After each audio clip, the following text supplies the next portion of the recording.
be able to pay it. And you see, one funny thing is that he says that they are they are in conversation with government to recapitalize the bank. The man owes you, he can't pay. Your own money, he can't pay. You're asking him to bring you free money. You don't know equity is free money. He should now bring you free money so you can survive. Meanwhile, you are busy writing off your debt to the person. What sense is it? Always go with the person says, I can't pay you.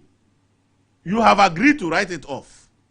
Now you are saying after writing it off, it looks like I'm suffocated, I'm going to die. Can you give me some free money? Hey. I don't know the school me I attended. It looks as if I have to unlearn many things under these people. Your first point of call is government pays your money back. As a matter of fact, go and tell government that the 32 billion and so because it's against the law. We don't have a parliamentary resolution to cover that write-off. Go back and tell them. When they were doing the DDEP, did anybody get a haircut on principal? Did any financial institution suffer a haircut on principal? Was it not on interest? And interest is in respect of the future. So how come when he came to you, you decided to accept a haircut on your principal? Is it because it's not your money?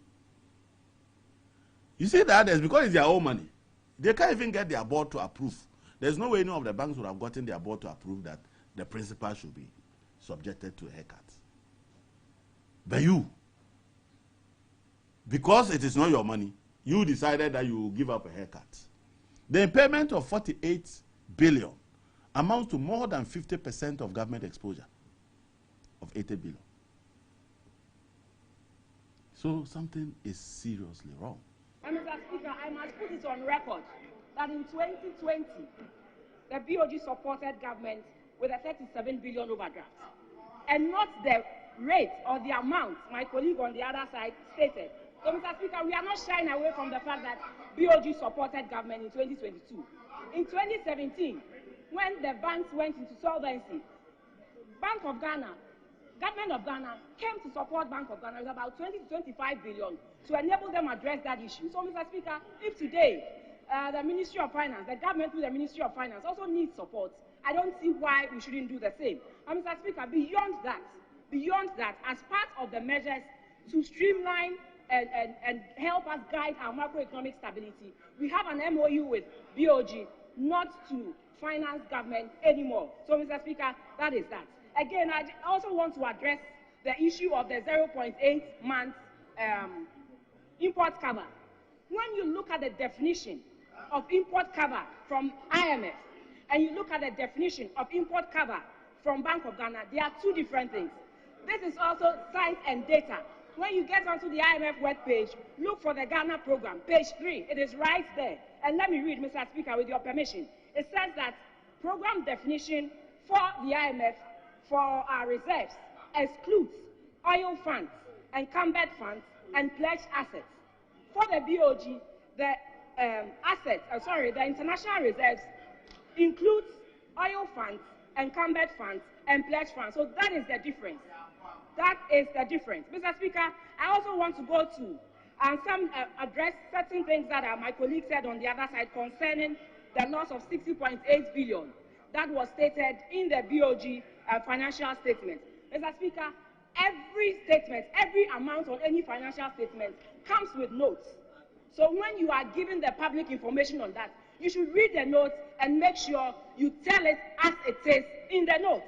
Mr. Speaker, in the notes, I just want to let us know that yes, BOG incurred a loss of 60.8 billion. And we ask ourselves, what is driving this?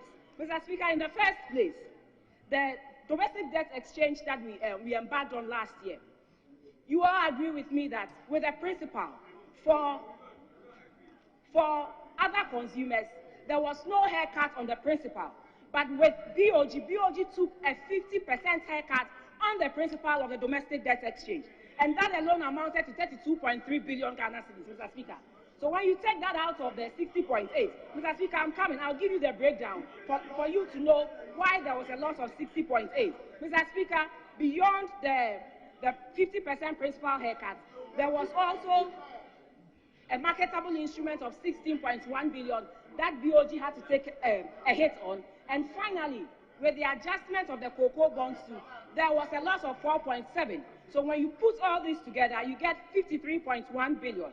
So 53.1 billion out of the 60.8 billion is what, through government of Ghana, through the DDEP, caused that loss. Beyond that, BOG itself saw a loss in interest expense to the tune of 3.3 billion, and also there was exchange rate valuation of 5.2 billion. So that is the total of the 60.8 billion, Mr. Speaker, and that comes with a note to the financing. Mr. Speaker, beyond that, we are asking ourselves, will BOG be able to remain policy solvent and discharge its mandate effectively? Yes. This is not the first time. This is not the first time that a central bank across the world has experienced this. Mr. Speaker, let me let you know that between 2002 and 2013, due to valuation write-downs on sizable foreign currency reserves, the Czech bank reported negative equity. Germany, the Bundesbank was also technically over-leveraged in the early 1970s because of losses that exceeded its equity. Again, between 2002 and 2021, some 10 out of 32 emerging market economies and small economies have also experienced this. So we ask ourselves, this is not anything new, but in the situation in which we found ourselves, BOG had to come in and support government. And let me also compare Ghana to other central banks that also experienced losses in 2022. Mr. Speaker, currently as we speak, the Reserve Bank of Australia also recorded a 37 billion Australian dollars loss.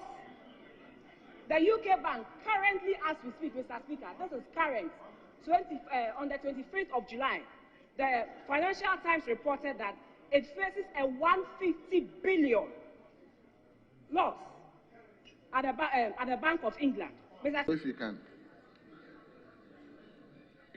The leadership, I think the substantial thing has been done.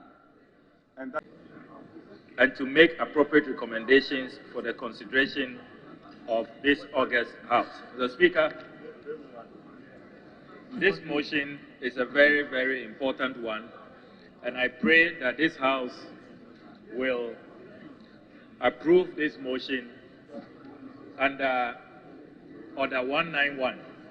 Mr. Speaker, Order 191 provides that the House may at any time by motion appoint a special or ad hoc committee to investigate any matter of public importance. So, Mr. Speaker, the National Cathedral project of Ghana is potentially the most expensive project in the history of Ghana. Already, Mr. Speaker, as we speak, this project has ballooned from an initial $100 million to $400 million, and is still a moving target, it's still rising. So far, Mr. Speaker, about $58 million has been spent on the project. And what we see, Mr. Speaker, has become a subject of considerable controversy.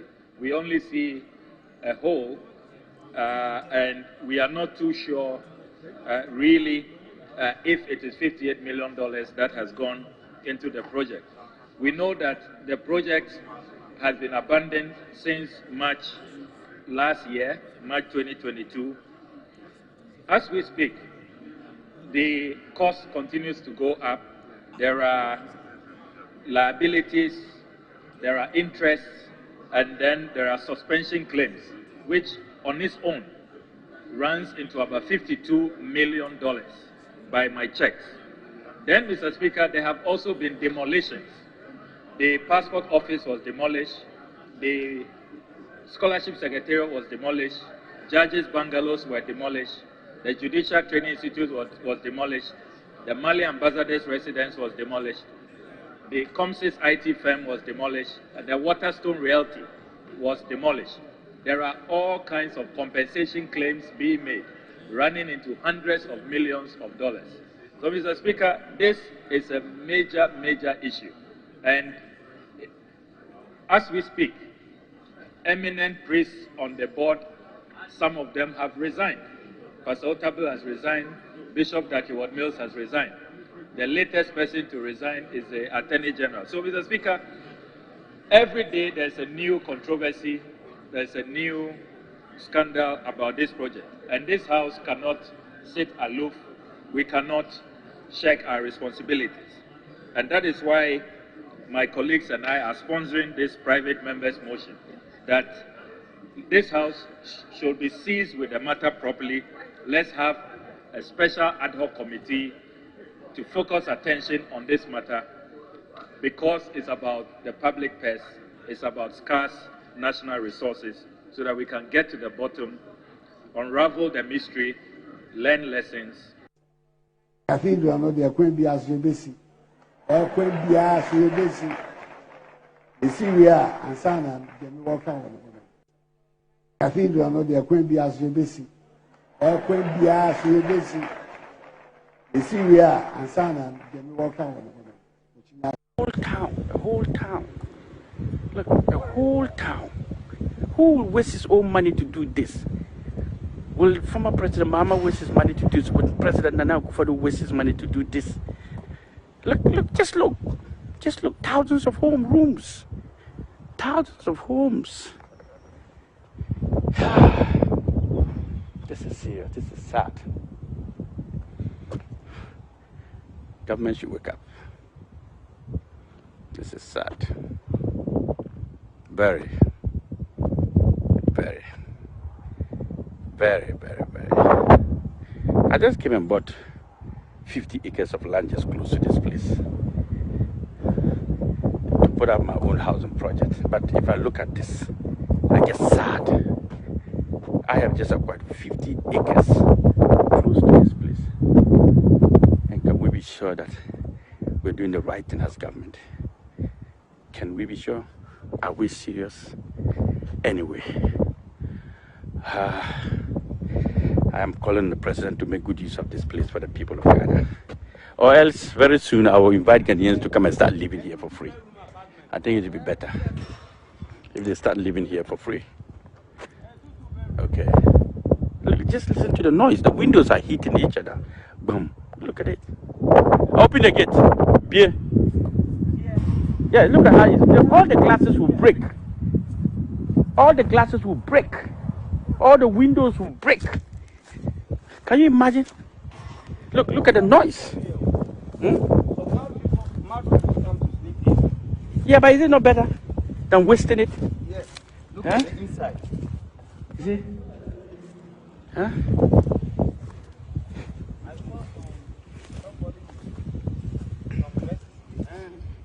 The workers, I'm sure those who are working here, those who are working, initial workers. What's there? The entrance. This is so sad. Very, very, very bad. Very, very bad. And we are complaining, accommodation. And people are crying, looking for places to sleep. And we have wasted this property. This is our taxpayers' money. It doesn't belong to any party. It's not for NDC, it's not for MPP, it's not for APC. It's for the taxpayers. We pay taxes to build this. And we are wasting it. And we sit down and go and borrow money. And this is what we do with the money borrowed. Just for some people to make money, and then we waste it here. This is it. We can't even access the entrance. We can't even access the entrance. Huh? We can't even access the entrance. Look, we can't even find an entrance to the properties. Everywhere is trees grown, grass, every part of it. Can you imagine? Your money, our money, government money. You see? What are we going to do with this? Ghanaians who are ready, I am giving government 1 month to work on this. If not, Ghanaians should move and come and start living in these homes. Just move and come and occupy. Just come and occupy. Just move and come and occupy. This is sad. This cannot be acceptable. see? You hear the noise? Windows heating and breaking. Just here, you see? Breaking, boom, boom, every second. Look at the roads in the community. If not Africa, will a sensible human being build this and throw it away? If it's your own resources. When we talk, it says we're against government. I'm not against government. I'm against bad leadership of our leaders. What is this? What is this? What is this? What is this? This bullshit. What is this? Look. Huh? Oh my God. Oh, in Africa. Ghana, our motherland. Let's wake up. Let's wake up. Let's take responsibilities. Let's do what is right against what is wrong. It's our duty. It's our duty to do what is right against what is wrong. We cannot allow this to continue. And we call it leadership. We call it partisan politics. This is not politics. This is wickedness. This, I call it wickedness, not politics. So leaders should wake up. It's not right. It's just not right. I am not happy. So for me, let's make a difference. Let's make a difference. Let's make a difference. Let's make a difference. Let's make a difference. Let's make a difference. Let's make a difference. Let's make a difference. Let's make a difference. It has been established that in addition to the 198 million United States dollars already expended on the project, government has to raise additional financing to the tune of 46 million United States dollars to complete the off-site infrastructure works, that is water, electricity, and storm drains to mitigate flooding. Further, 68 million United States dollars are required to complete the buildings and other essential on-site infrastructure works, like the waste holding bay, sewage treatment plant, and the development of socio-economic and civic infrastructure, such as a basic school, clinic, and shops. Currently, an approval has been given by the Public Procurement Authority for a transaction advisor to be procured to lead the process of identifying a suitable private sector entity with the requisite technical and financial capability to complete the project.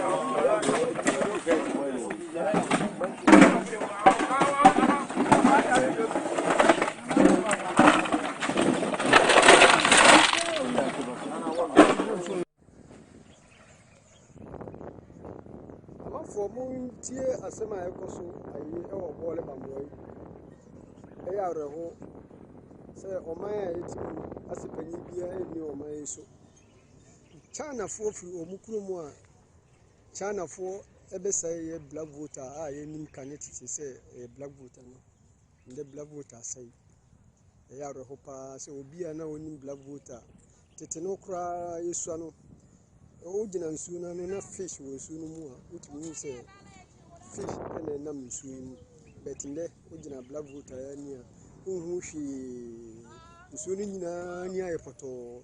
It is a sea, I mean, say black voter, no, no, no, picture. They perceive me, say, your MP and or my team, your ministers or mine. Until open your phone, or day at you, Ghana, Ghana, in a hole. Open your phone. Mamichiro abruchiri for. Okay. We on se sikapon auto trade. Okay. E ye forms amanfo abefele a wo de peka e we your office. Okay. So, okay. What you forms bebrebe we you? Ya de chemu kaka. Aha. We mama mpa no. Aha. Amanfo abefele de peka. Aka. Wo mo de peka se ye ma work and pay. Abruchiri for asema akofa ba enti na me kire we. So, aha, adenti na car na bi ni ho sisi e de be ma wo. Music asa. Yes, can sign. What the hell there? we ye casa e wo be kwa side ha sikapon auto trade ye dia ma amanfo a ya register e bi wo ho no ma wo mo di ye adwuma so Mr. Andrew Pobre ye CEO no we nyina ye casa e ye work and pay casa e wo amanfo ho a ye dia ba dada awo mutwi wo mutwi ye adwuma wo to ho say ye ka ya register na we eye car bia ye container ye koyi ye duty car mo koyi ye container na car ben Nizam Quest ena na ke aso ene hemu ene ka enema bi ho so ho Nizam Quest wagon ayi family car ni bisa nti yekoko yiye no na hwade abrochirefo nti na meka no sa ne ma we mefiri hin na ba sa abrochire nti wo aida se wo mo firi anekra ana se wo na de ba na hwade fasasi anu wa twere why nti hwade ye kwako yi container no uza ni yesi NDC charges habo na wo mo buy wo so ma ba what the paperless system no hwe charges egusu import duty import duty so sikasha no 58,165.46 uwi anu aba import VAT no so 52,492 enti we processing fee na hwe nsha no Ecowas levy Ecowas levy 1,690 vehicle certification and also I think it's one cedi. Vehicle examination fee 3,199. Network charge 1,186. Network charge VAT and also 155. Network charge COVID-19 health 11 cedis. Ghana Shippers Authority fee and also 9 cedis. Import national health insurance and also 9,904. Network charge national health insurance and 29 IRS deposit internal revenue service tax deposit 3,380. Ghana cedi disinfection fee 390. Ansana we MOTI 5 cedis. Import levy 104. Special import levy. Special import levy. 6,760. Ghana export and import bank levy. And also 2,535. Ghana Education Trust Fund. And also 9,904. Network charge get fund levy 29 cedis. Inspection fee. And also 261. African Union import levy 3,000. Okay, 3,961. And son of COVID-19 health recovery na 3,000.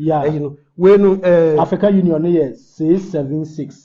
Your taxes, how many taxes? 1, 2, 3, 4, 5, 6, 7, 8, 9, 10, 11, 12, 13, 14, 15, 16, 17, 18, 19, 20, 21, 22, 23. Senkaka ne san you overage enka overage penalty. The total no be my 154,773.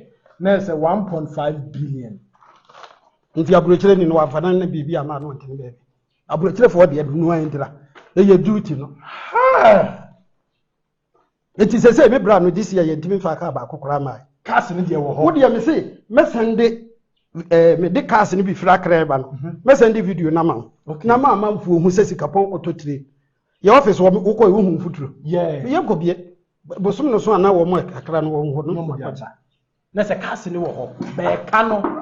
Duty no we na ye 7,000. Echira ne boy ye de 9,000 say 23,000 plus.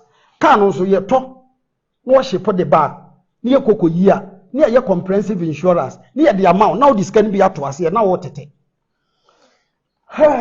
Everybody there, we are better. So, like I said, money is easy. And I wouldn't say we pack it be a Jumano no tears here. And now person come to cry a day. That's also no. And I'm saying, the coupons I said I'm out quite so. You 30 million Ghana, see you so better when you are kissing so now.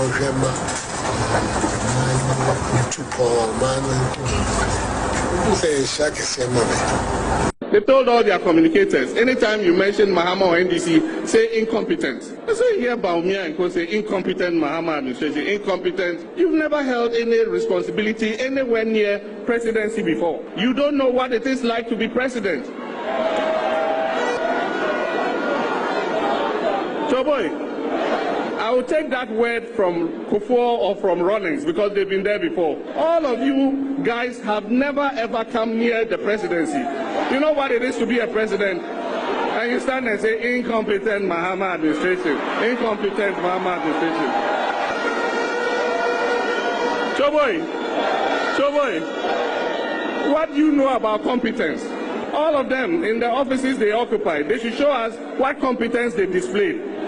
Ghana and I would the economy IMF also your strategies. MPP for Oma clean campaign because media okay may reply. Obi also your strategies. Also your strategies. And you're taking over power, not dollar your 4 cities. And then dollar your 12 cities. We are strategies. Excuse me. Strategies. More strategies. Please. Omomienye clean campaign. Omomienye clean campaign. Se woma anye clean campaign. Media assembly ombeka biya meyano. Mamenka semtro. Nemi sise dollar. India. A Turkish niya medenika. Ewo. Dosa or the bremi. And me money deposit. Not dollar, no. 6 cedis to $1. In August 2022, over $100,000. I have the evidence. Between 1,550,000 Ghana cedis. Meaning the dollar was 15 cedis, 50 pesos. Where were the strategies? Omumia omanukura. Obi also your strategies. Also your strategies. Embra, you're taking over power. Not dollar your 4 cities. And then dollar your 12 cities. We are strategies. Excuse we don't have to borrow money from anywhere. Just toll the various sections of the road and we'll raise the money to do the roads in Ghana. It doesn't mean we will not borrow money. It only means that we are going to borrow responsibly and not recklessly. No government can say they won't borrow money. That is ridiculous. So far, the commitments that we received in China before leaving amounted to a total of $15 billion US. What is the difference between the ordinary thief and a political thief? Number one, the ordinary thief steals your money, your bag, your watch, and your jewelry, isn't it? But the political thief steals your future, your career, your education, your health, and your business. Number two, the hilarious part is that the ordinary thief will choose whom to rob. But you are the one who choose the political thief to rob you. Because we choose them. We vote them. We blindly say we are not blind. Who is deceiving who? The ridiculous part of the whole issue is that we will fight to defend and protect our belongings from the ordinary thief. Is it not? But we fight each other to defend and protect the political thief. Is that not what we do? Thugs will be fighting themselves to protect those that are stealing our career, stealing our job, stealing our health, stealing our success. What a shame. If you reach a certain stage in life and there is nobody who can look you in the eye and tell you the truth, you are doomed. And that is where our country has gotten to. We need to rescue this country. Wallahi. And I feel very terrible as a Ghanaian at this time. This country is in serious trouble, ladies and gentlemen. We are in serious trouble. We need to rescue this country, ladies and gentlemen. The presidency has been so depraved, so muddied, so dirtied, that I tell you in all sincerity as a Ghanaian, that I feel terribly sad today as a Ghanaian. We need to rescue this country. Wallahi. Inshallah. Please don't cry. We shall rescue our country. Government is broke, government is broke. The people are spending billions to go inside the government that is broke. Have you ever seen a minister who resigned because government is broke before? Government has no money. Have you ever seen a governor who said, ladies and gentlemen, when I was elected, I thought the government had money. Now I discover government has no money, I resign. Have you ever seen it? Government has no money, but they are bringing money out at election time. Where is that money coming from? So they are lying. What is happening is that there are two types of wicked people in government. Type 1, they eat current money. Any money they find in government, they will eat it. They are wicked about that one. There is type 2. Type 2, they eat current money and future money. They will say, my term will end next year. When I leave, how will I eat money? Let me borrow money now and borrow money of the future and eat it now.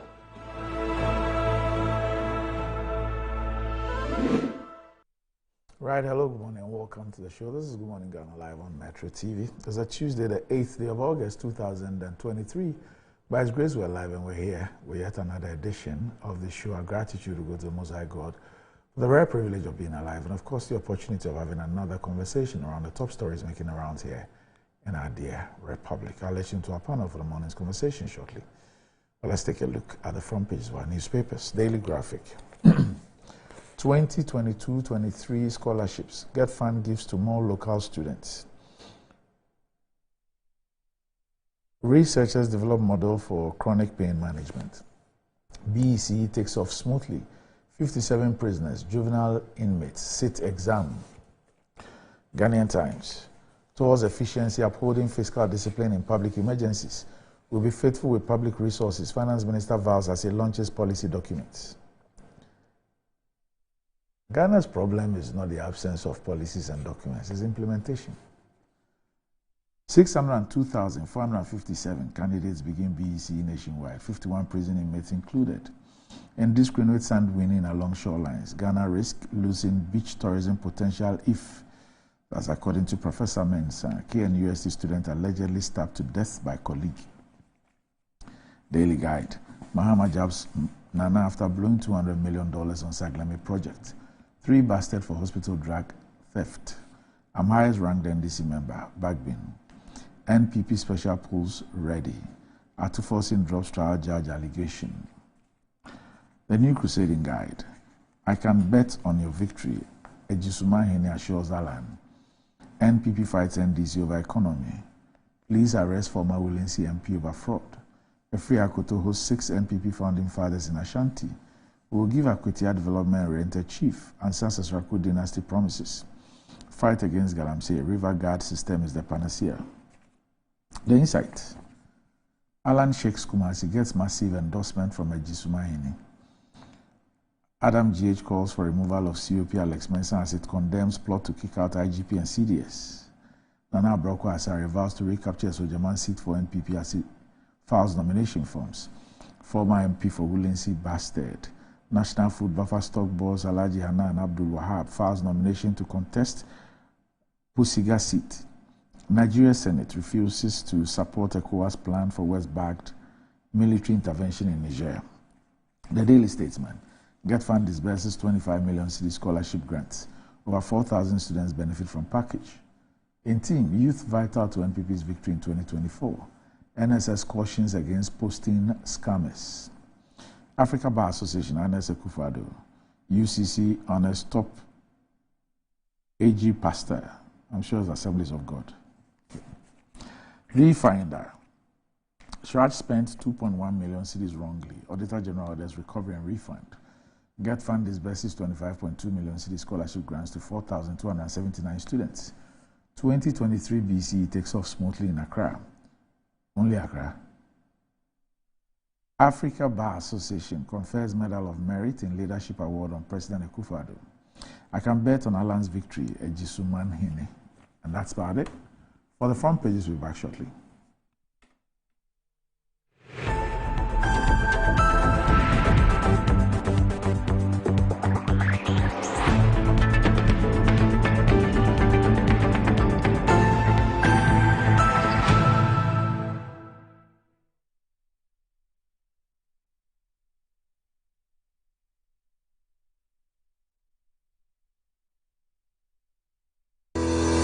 Enjoy the fruits of your labor, they say, but as humans, aging and physical infirmity stands our way of enjoying our mansions and homes. It often becomes challenging, if not impossible, to use our stairways day in, day out. With portable American pneumatic vacuum elevators, PVs, you are assured of unlimited enjoyment of your mansions and homes. It's a self-supported elevator for vertical movement of humans and goods at homes and offices. The original comes in 3 custom-made models with wheelchair accessibility. Call it luxury, but it's a necessary imperative for vertical mobility. Do not let aging or infirmity limit you. Get one for your easy vertical mobility at home. It's affordable and can be installed in just 3 days without modification to your existing building. It's however easier to incorporate it at the construction stage. We also have traditional Fuji elevators and escalators for your high-rise buildings and malls. Visit Lifts and Elevators Company Limited at Sakumono for your elevators nationwide. For free consultation, to call or WhatsApp us on 0200-535-515. Lifts and Elevators, the elevator people.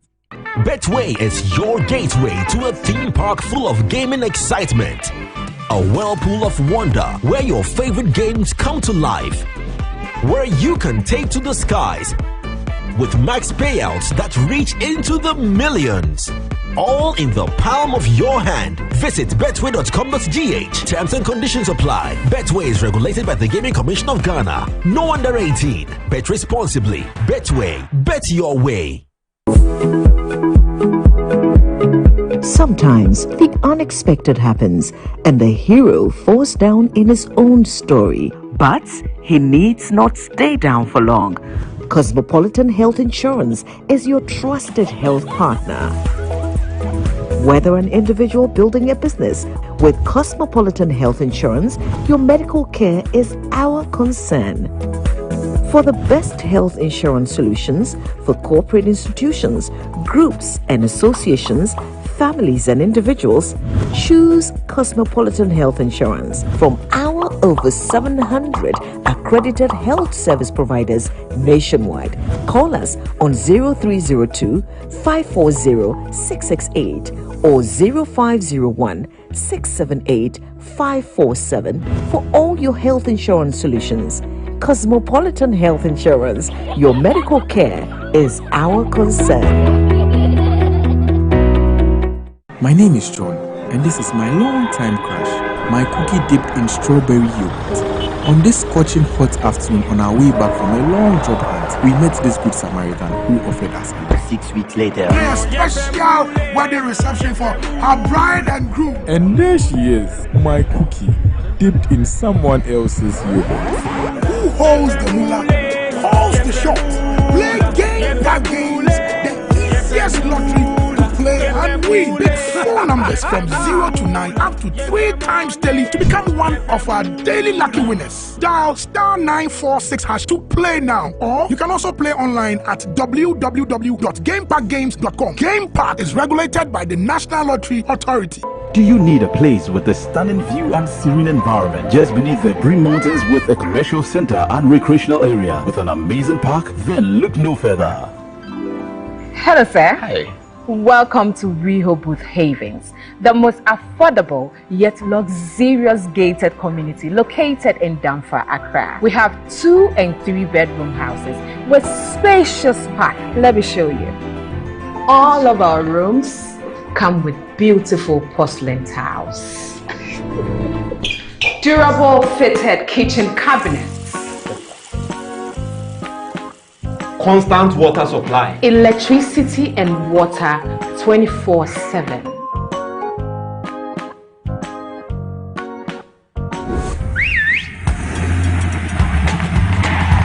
I'm buying this house. Stop processing my papers. Eh?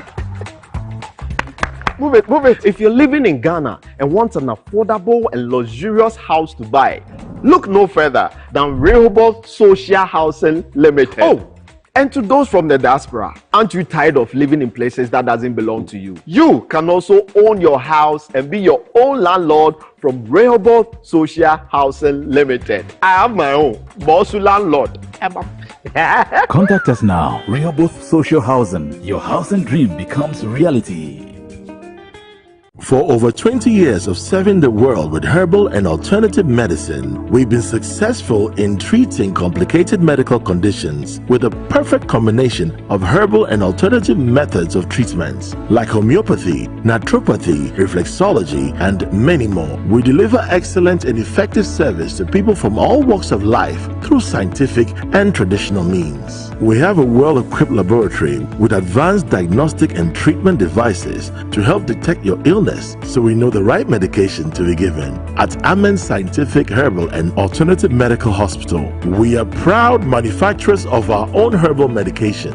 Our zeal and passion to save lives with our patients at heart and outstanding achievements since 1996 has won us several awards. That is why we say, go herbal, go Amen. We are located everywhere in all the regions. Amen Scientific Herbal and Alternative Medical Hospital. Allahu Shafi, God is the He. My son, there's more blessing in giving than receiving. When you fear for you and couple the makers in The pneumatological aberration of the Lord revealed unto me this night that me and my household should go out into the world and bless the world. Makers Electronics Company Limited. Up to 67% discount. Our selected appliances. This is what I call quintessential immaculatability. The Makers Electronics Company Limited. Taifa Burkina Highway. Amasa Mainzogo Junction. At the K Pharmacy Dining. Oyer Fateman Boga Junction. Ashaman Valco Flat. Kumasi. Ahinema Kokobin. Asafu Bwachi Hospital Junction. Number 9 Market. Tell mom and dad about the Makers Blessing Attack program from 0552 222 253 and 0552 222 254. Terms and conditions apply.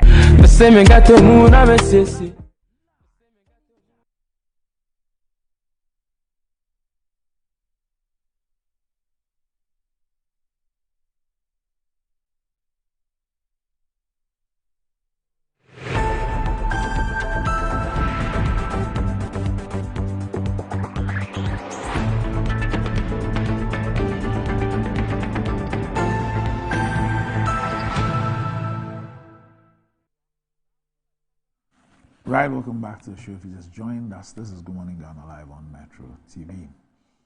And with me on the show this morning, I have the Honorable Member of Parliament for the Buem constituency in the Oti region, the Honorable Kofi Adams. Kofi, good morning. Good morning, Doc. How are you doing? Well, God has given us another life, so we give thanks to Him. How was your weekend? Where in the constituency? I was in the Savannah region. Oh, okay. Okay. Party work. Party work. We've been having some orientation workshops for our officers, and so over the weekend we had the 10 for Savannah region in Bali. So and it went very well. Okay. All right. Okay. Your long vac has started, right? Yeah. Well, I don't know whether it's vac or it's work. It's so loaded. This week, for example, Defense and Interior Committee is continuing with the investigation into the Botiano killings, and also the Public Accounts Committee, which also I'm a member, is having its engagement with the Auditor General to take us through the audit report, which he has just prepared and submitted. That's for the 2022. So we're going to have such engagement 2 days, and so many other committees are really having their engagement. So even though we are off the chamber activity, you still are involved in a lot of committee works. The Public Accounts Committee, again, right from the end of August through September, we'll be having our regional zonal hearings, starting with Tamale to Sunyani, then we go to Ho, and then end up in Takoradi. So it looks as if you are on vacation, but you are not really on vacation. A lot of committee work go on, and of course, your constituency activities also. All right. Okay, so we'll get back to some of these issues. But enjoy the fruits of your labor, they say. But as humans, aging and physical infirmities stand our way of enjoying these mansions, homes, and offices has often become challenging, if not impossible, to use the stairway day in and day out. But you need not worry anymore, because with portable American pneumatic vacuum elevators, known as PVEs, you're sure of unlimited enjoyment of your homes and offices. It's a simple to use self-supported elevator for vertical movement of humans and goods at homes and offices. The original comes in 3 custom-made models with wheelchair accessibility to choose from. You may call it luxury, but it's a necessary imperative for vertical mobility. Do not let aging or infirmity limit you. Get one for your easy vertical mobility at home or office. It's affordable and can be installed within 3 days with modifications to your building. Visit Lift and Elevator Ghana at Sakumon for your solutions and free consultations.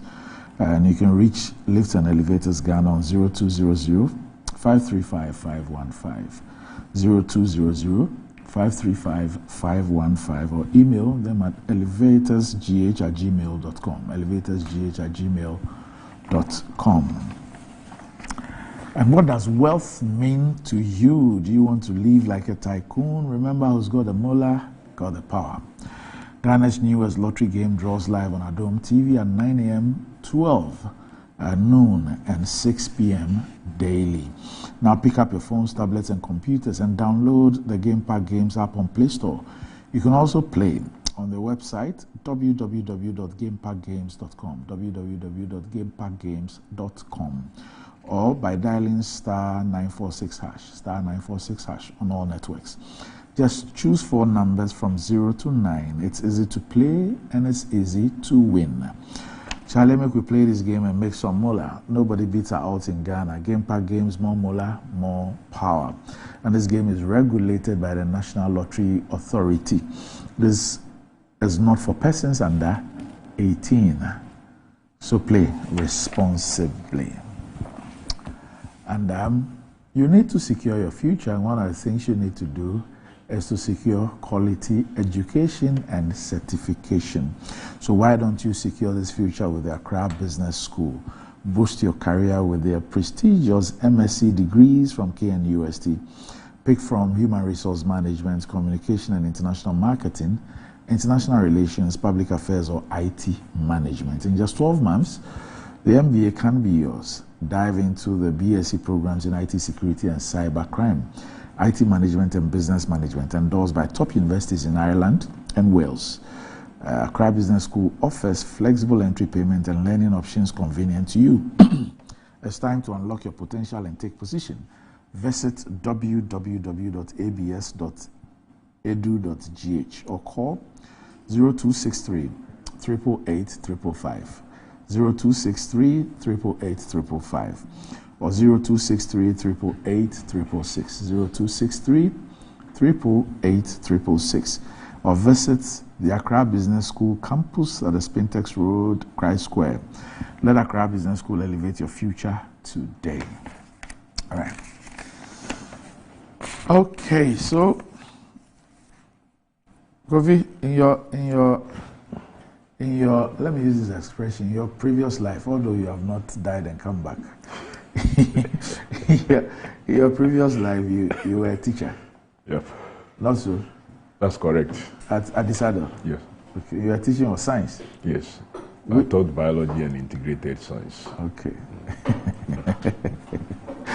All right. Now, BECE started yesterday.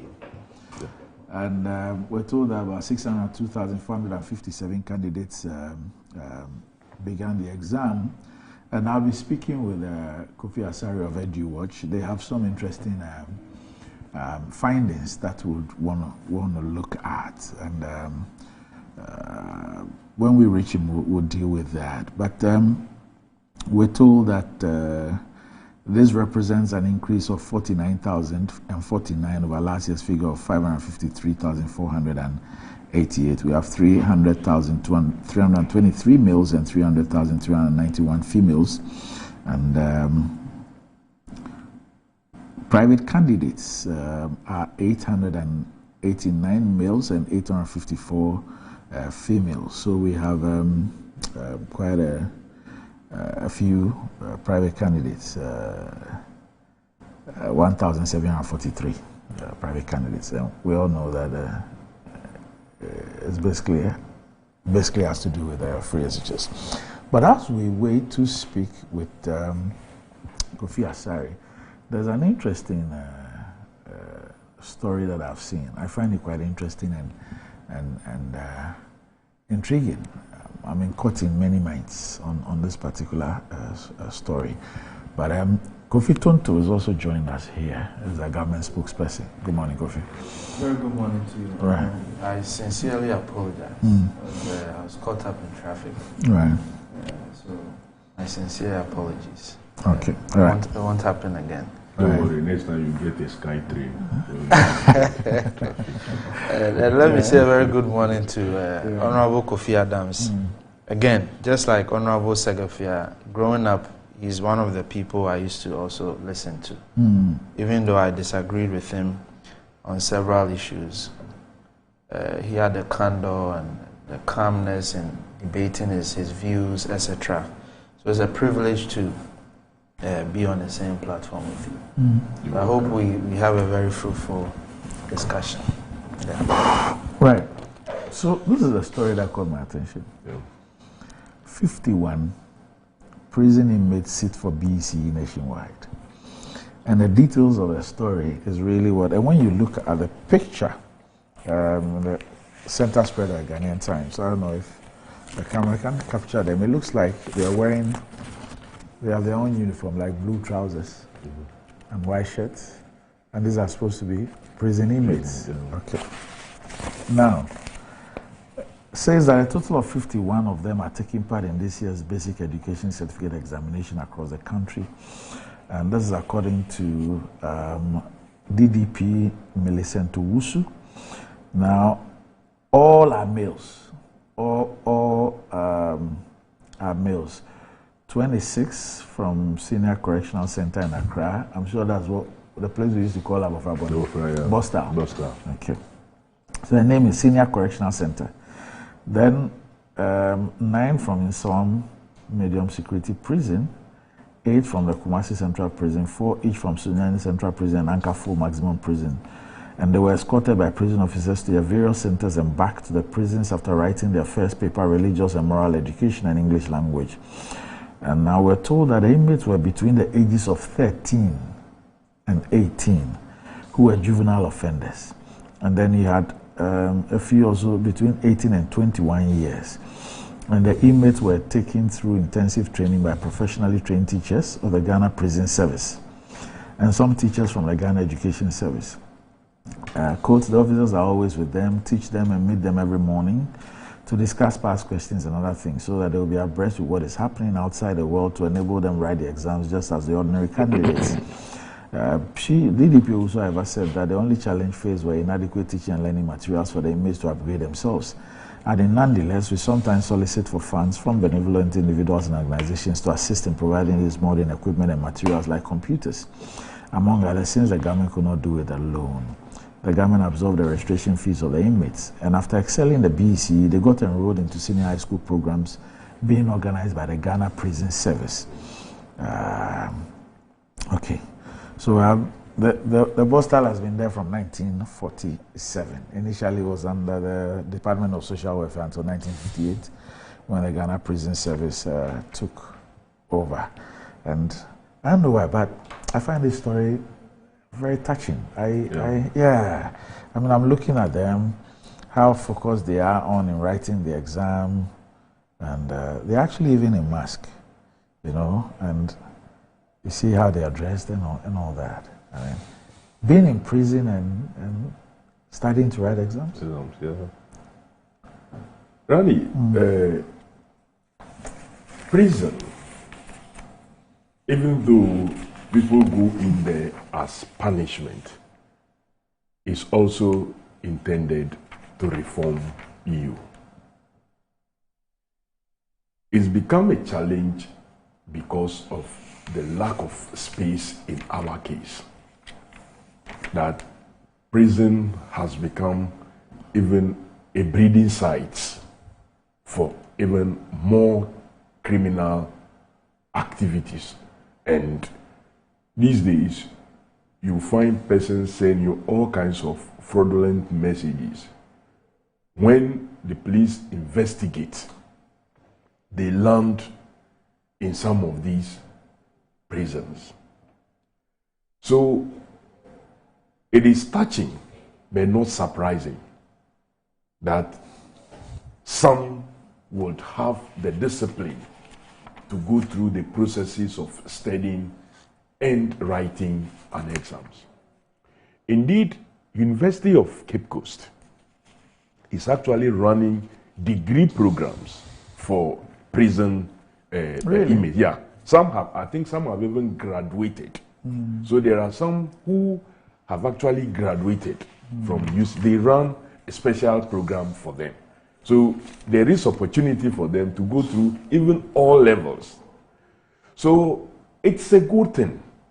But for this one, hearing their ages, 13 to 18, that makes it a bit, for the adults, well, or those above 18, it's a bit okay, you have reached an age that you can, but 13 years.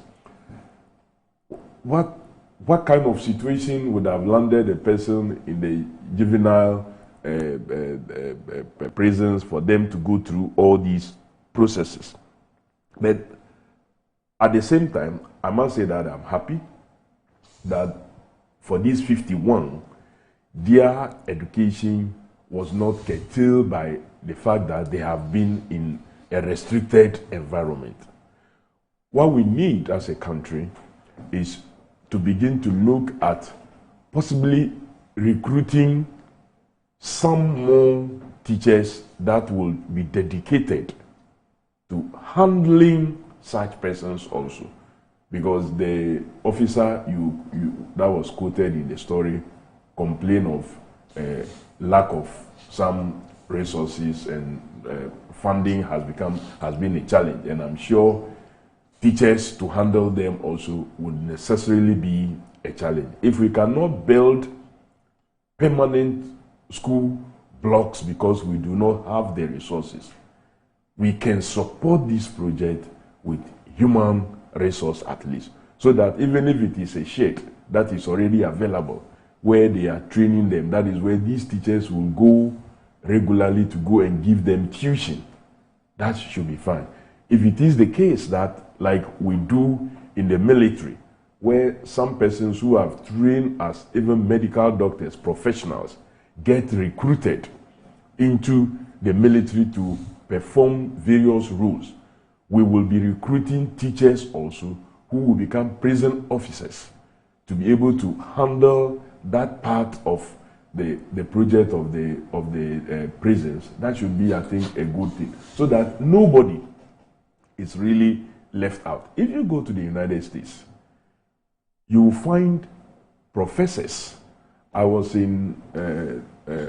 on this international visitors leadership program in 2005, and we visited a community, Tulsa.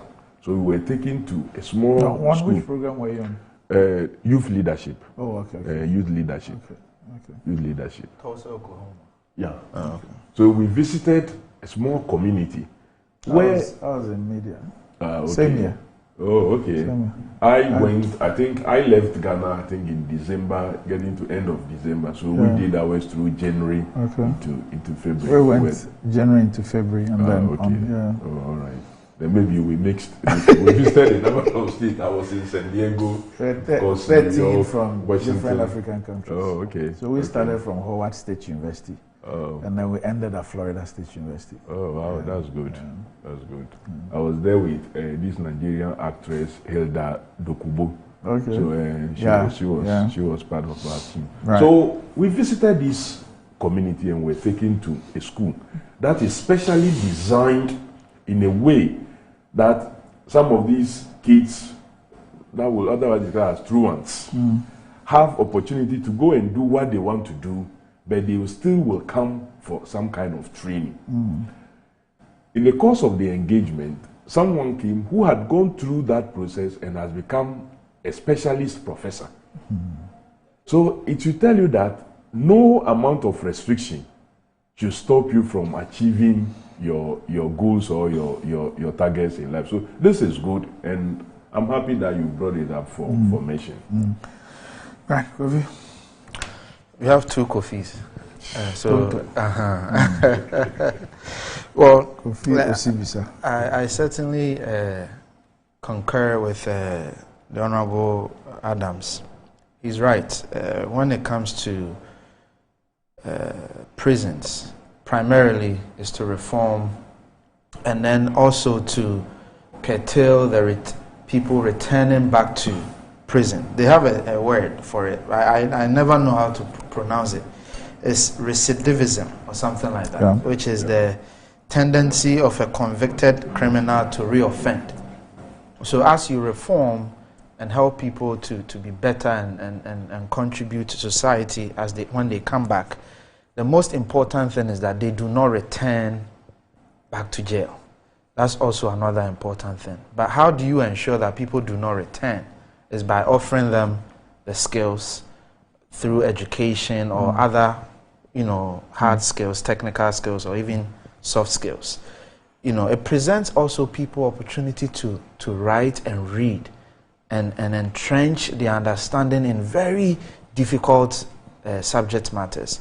So that was why, for example, I was particularly excited when the Pentecost Church made effort to build some prisons just to ensure the human dignity.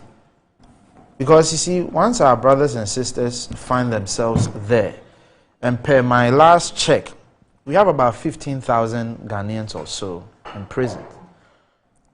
It is important that we put them in places where we dignify who they are as well. We don't necessarily have to, the current state they find themselves in, the environment, etc., isn't the best. So providing education, providing technical skills, etc., gives them the opportunity to live a fulfilled life.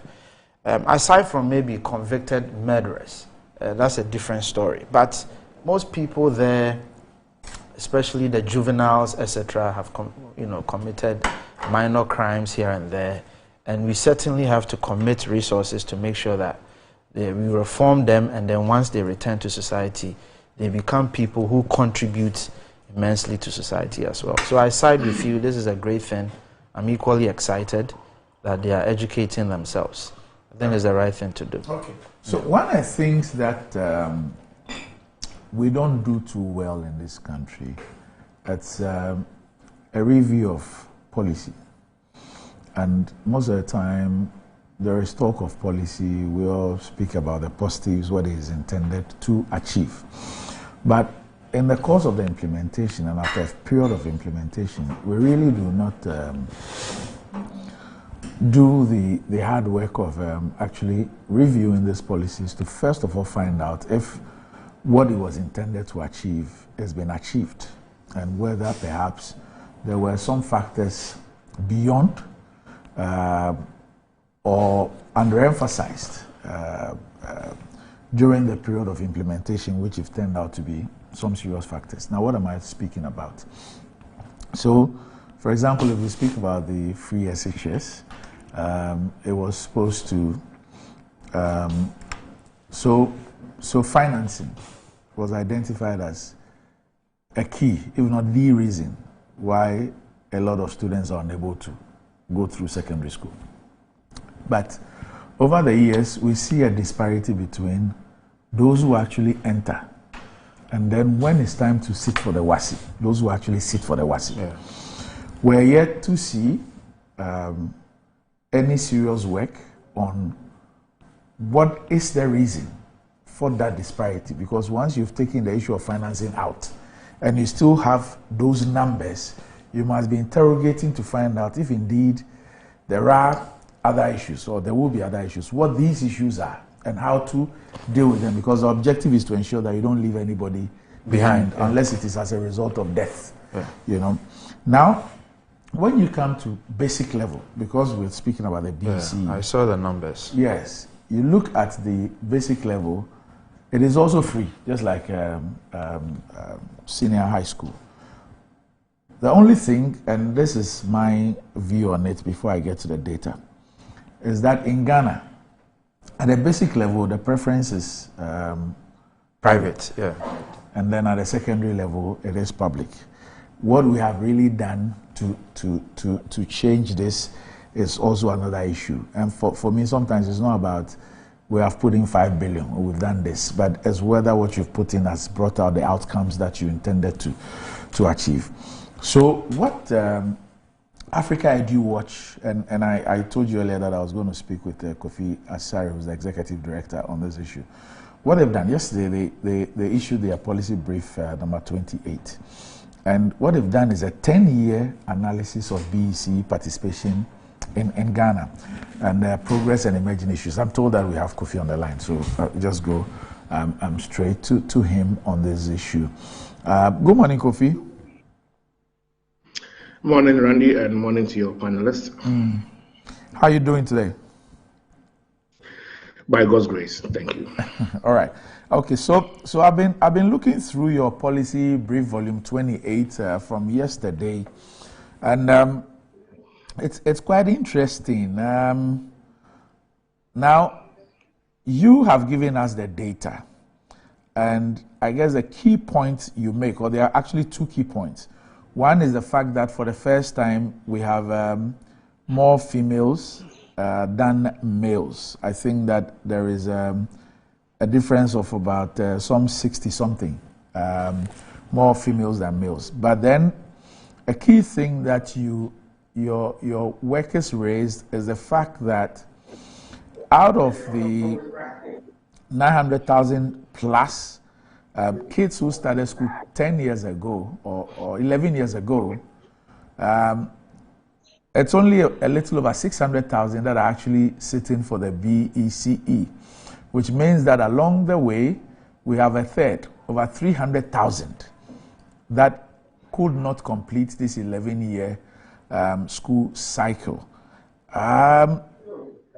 This is very disturbing. To say the least. Well, we start with the good news that, yes, we have more girls participating in BECE for the first time in recent history. I don't remember when that happened.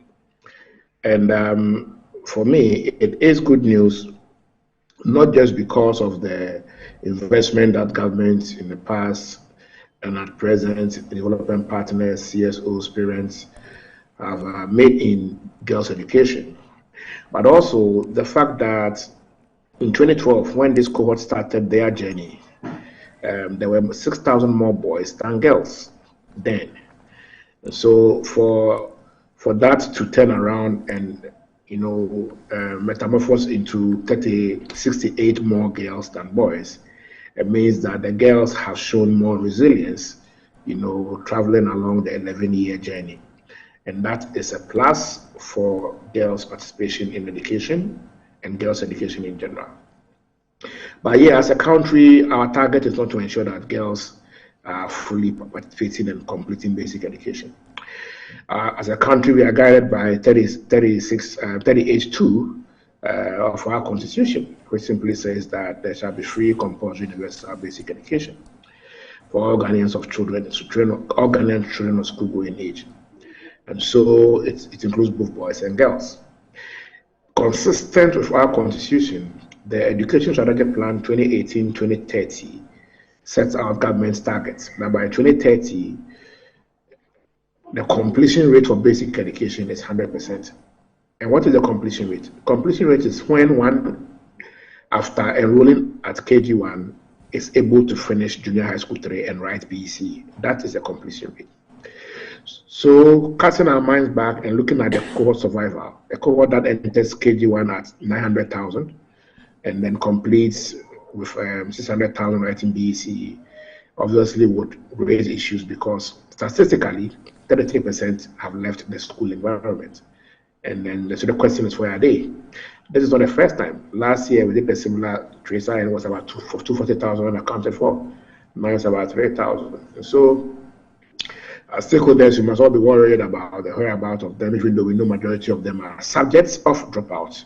And we all know the leading causes of school dropouts in Ghana: poverty, long distance commuted to school, being the two key drivers of dropout, especially in the northern part of the country where dropout is highest.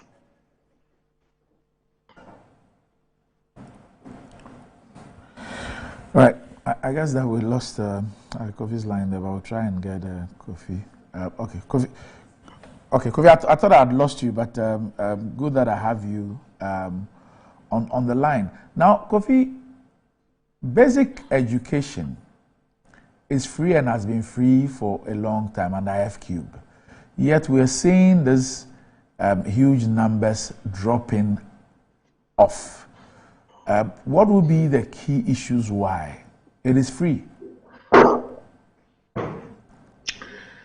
The first reason why all children who start may not complete basic education, as we are seeing now, is that basic education is free, but it's not free. That is the first reason. There are hidden costs in basic education that inhibit access. I'll give you an example. Just last week, I was engaged in a particular district where parents had decided that every child should pay 465 Ghana cedis to enable them prepare for the BECE. They had agreed that they wanted to do 5 mock exams this year.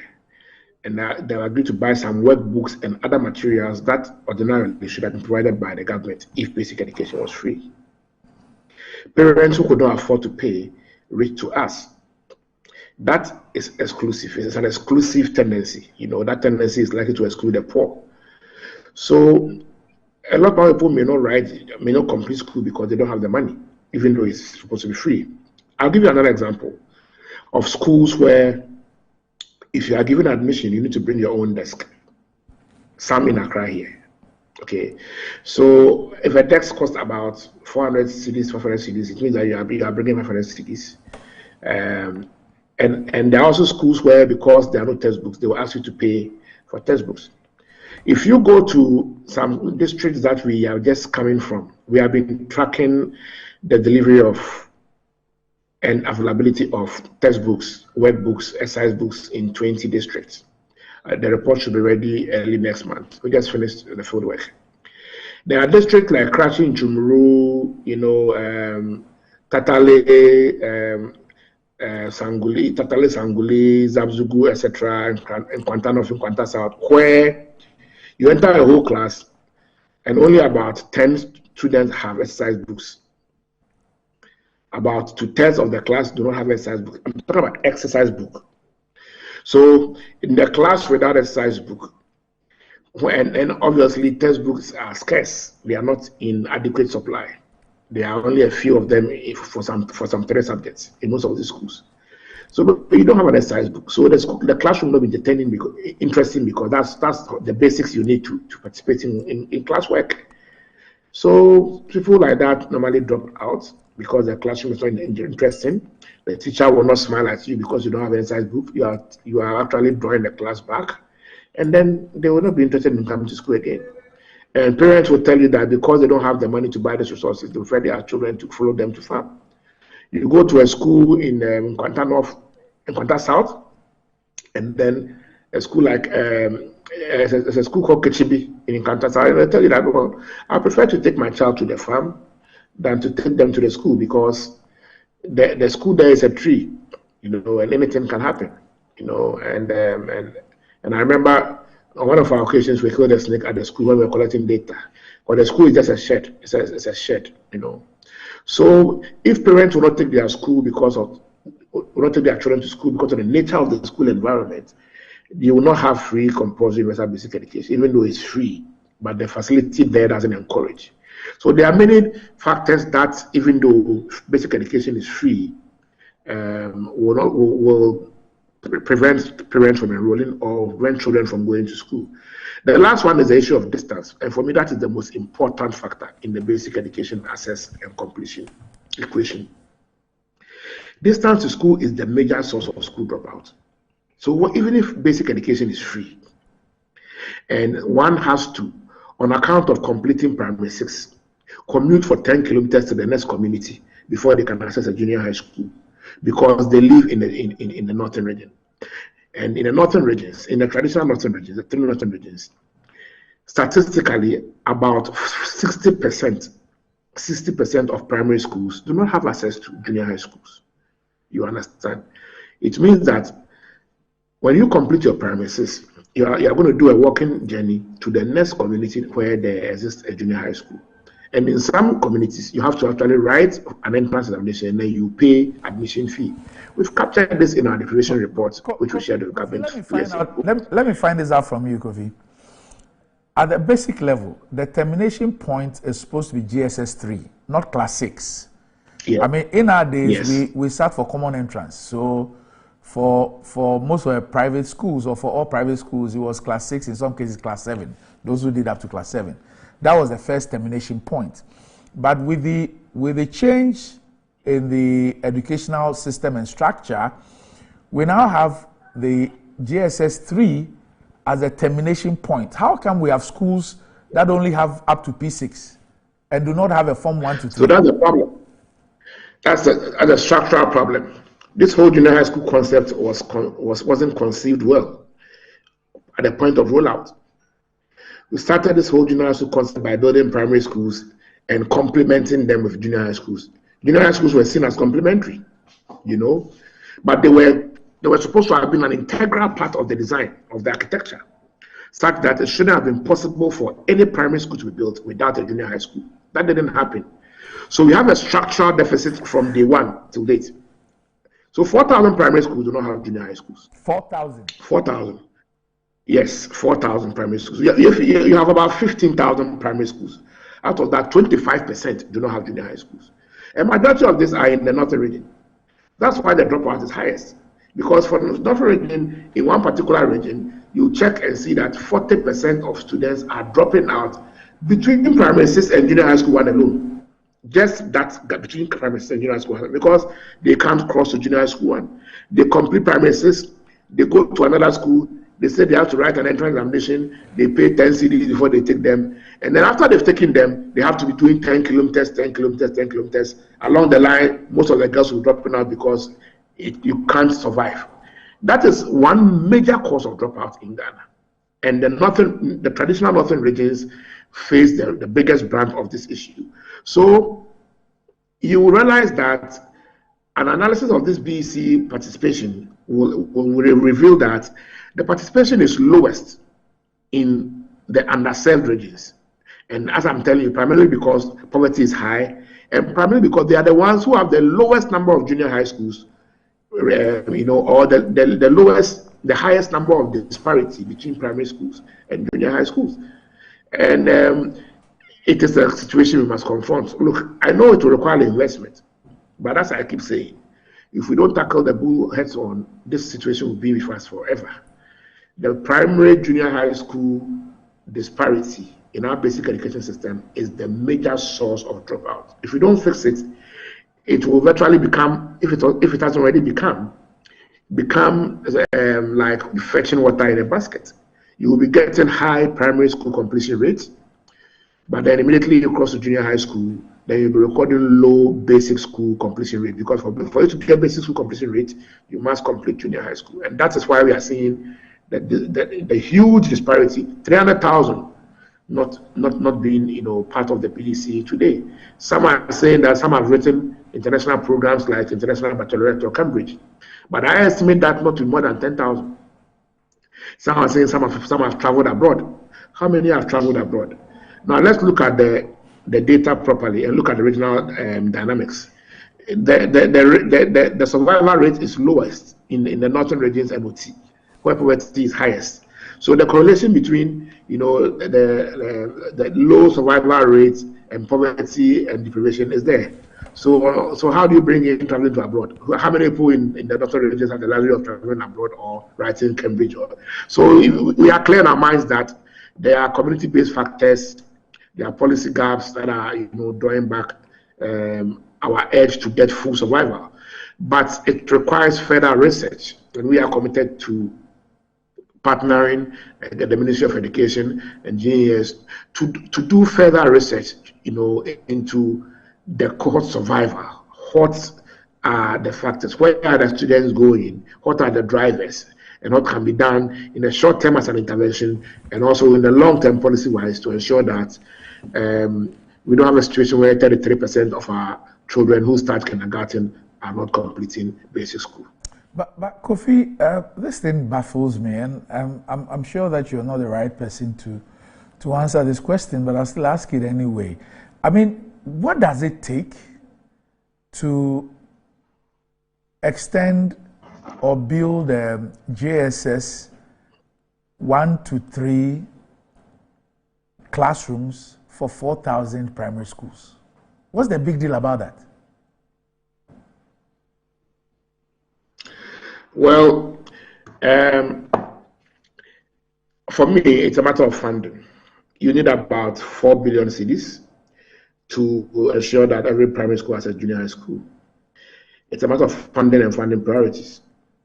So 4 billion cedis is what you need, about 1 million to build a 3 classroom junior high school with if you like, a science lab, and you have to equip it so that the students are prepared to enter into STEM right at that level. And so plus or minus 1 million, 1.2 million should be able to provide a decent lab and then a 3-room junior high school for every primary school.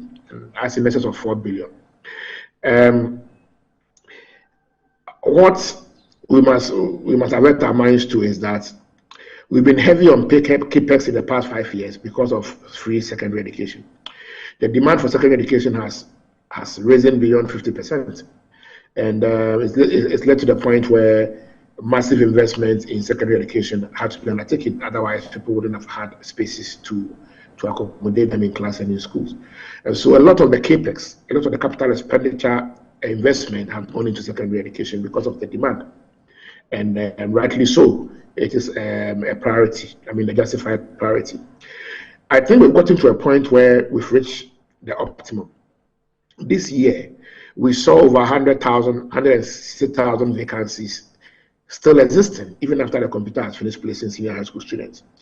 It gives me the comfort of mind that perhaps we are ending the double track and that we have expanded secondary education sufficiently that we can now begin to direct capital expenditure towards basic education so that we can fill in the gaps, the primary junior school gap, get about 4 billion to provide, or 5 billion to provide junior high schools with laboratories, and then find another 5 billion or so to eliminate the 5,400 schools under trees. So if we get 10 billion, we can do a decent job by upgrading our infrastructure at the basic level to the level that is required to provide the quality the senior high schools need. And so it's funding. But if I look at the projection for funding in the medium term, it's not going to happen because we are in an IMF program. We are spending very, very little on capital expenditure in the next 5 years.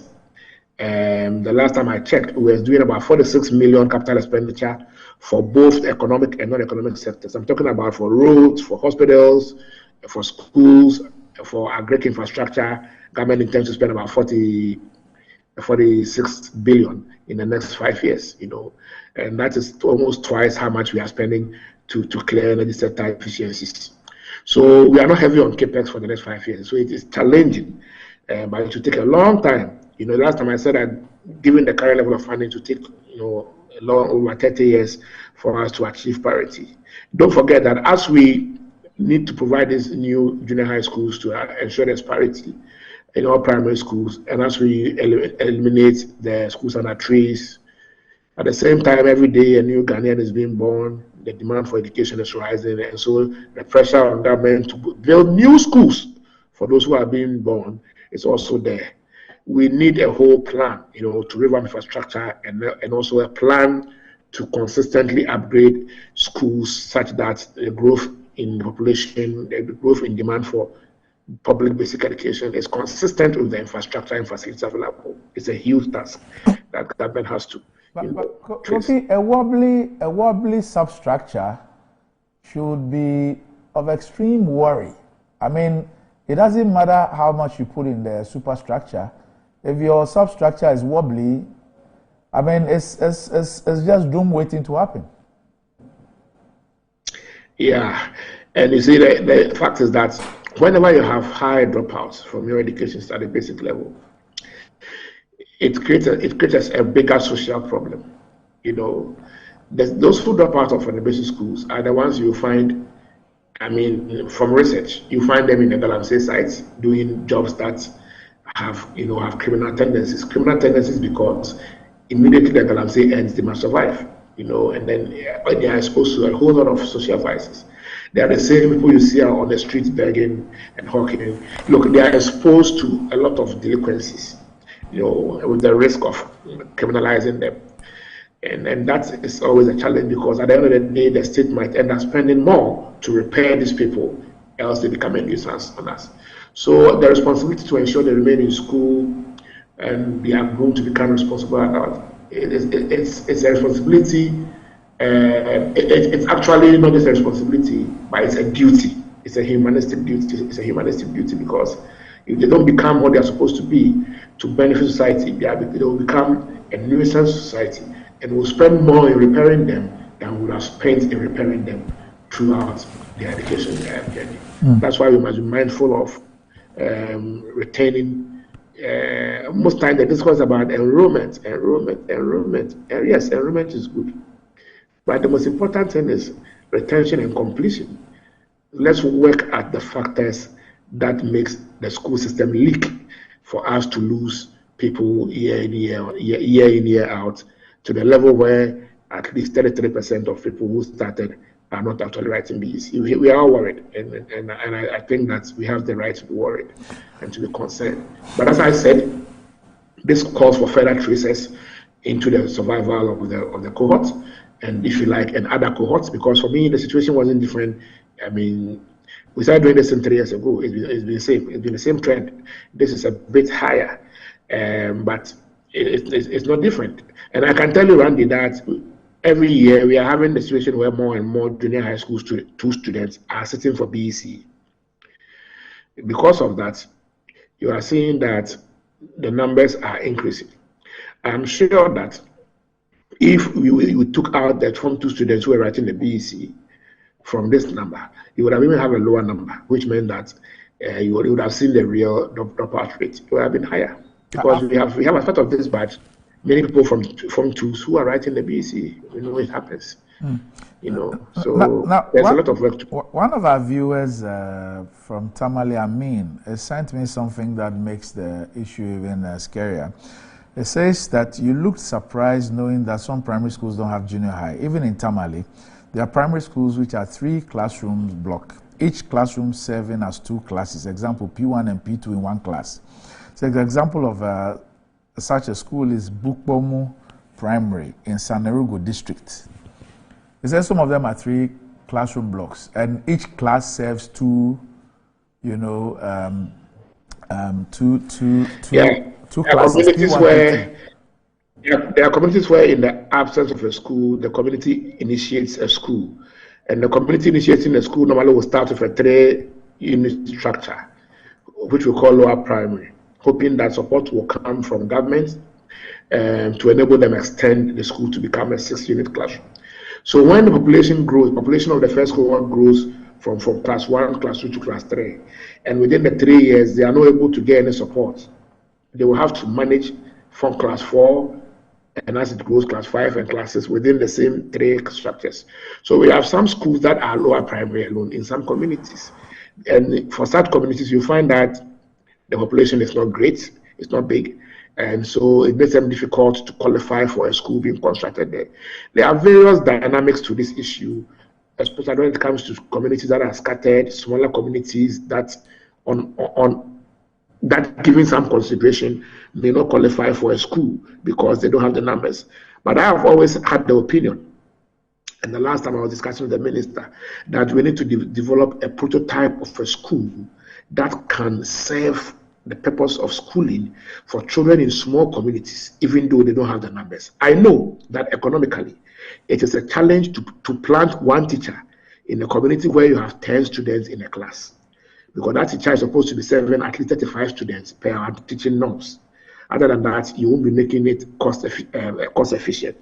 But in the same way also, these small communities, the children, they have the right to education, and that right to education is not negotiable.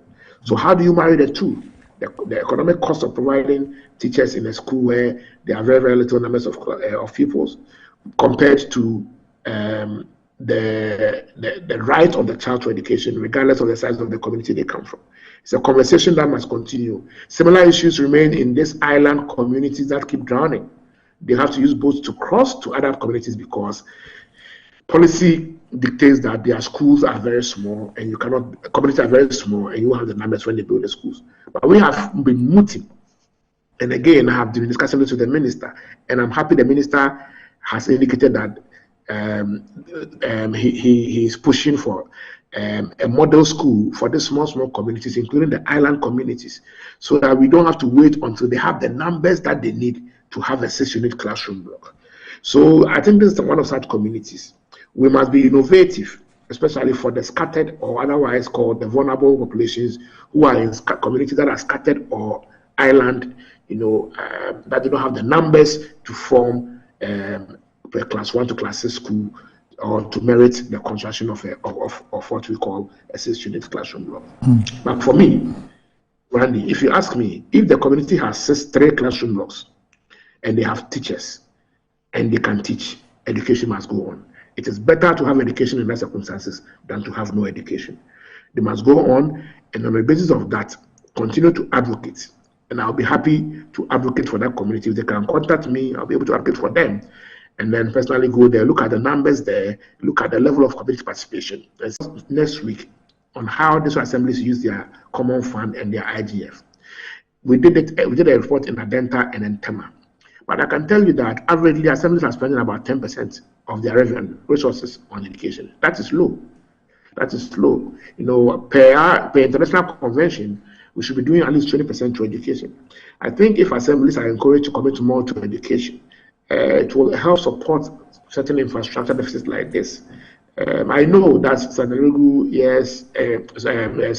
yes, very small economy. I wonder how they can get in terms of IGF. But we want to encourage assemblies to also support more. And when it comes to education, it's not always about drainage, sanitation, and the economic sectors, but also let's not leave infrastructure for Get Fund alone. All right. Okay, Kofi, so thanks for joining me. And this conversation, actually, the last bit reminds me of when I was doing my national service 30 years ago at Advertisements, Ashanti region. And I was posted to a school, Kunedu Ajima Secondary Technical. So I thought it was a secondary school. And I got there in Advertisements only to find out that the Form 1 is a new school that had just started. The Form 1 was actually the GSS 3 classroom. And there were 2 blackboards. So the GSS 3 faced to, like, say, my left, and the SS1 faced to my right. A typical Accra boy, you can imagine my shock, at seeing a secondary school, and it's GSS 3 and SS1 students in one room with 2 separate blackboards. This was 1994. That's a proper senior secondary school. I don't know if that school still exists. Maybe I need to pay a visit to Advertisements one of these days to find out what's happening there. Anyway, Kofi, thanks for joining me as always. Right. Okay. So that's Kofi Asare, Executive Director of EduWatch. We'll be back shortly.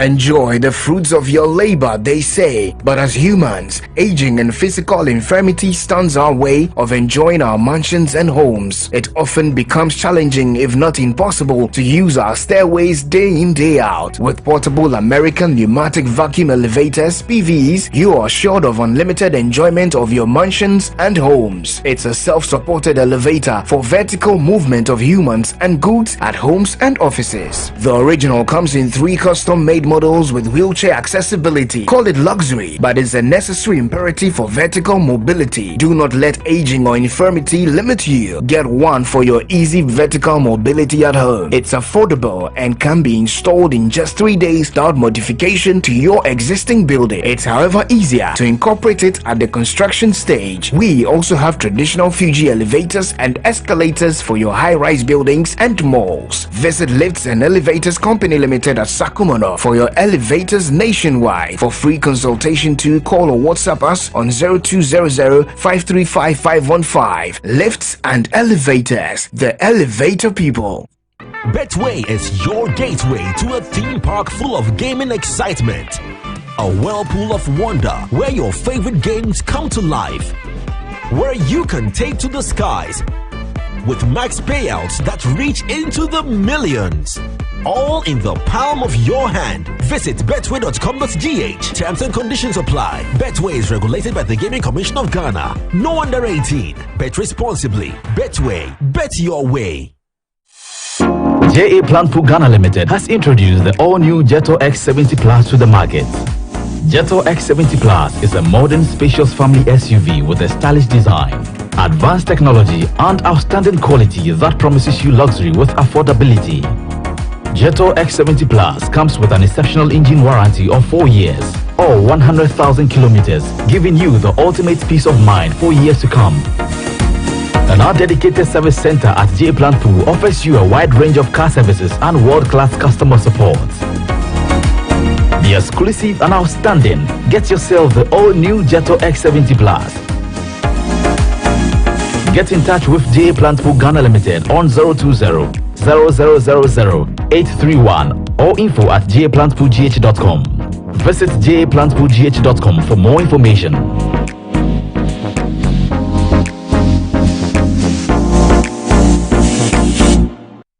To help meet your business and private printing needs successfully, we have just the right products and services. At Appointed Time Printing Limited, we specialize in digital printing, offset printing, packaging and security printing. Our innovative designs and complete professional touch on our print products such as posters, flyers, brochures, magazines, poll cards and any other print solution of your choice ensure that our customers are always happily connected to their audience. With our security printing section, our clients are assured of a highly secured and confidential work process from start to finish. At Appointed Time, our prices are very competitive. Locate us at the old GNTC building near Swansea Shopping Arcade, Accra. Contact us on 0501 454165, 0501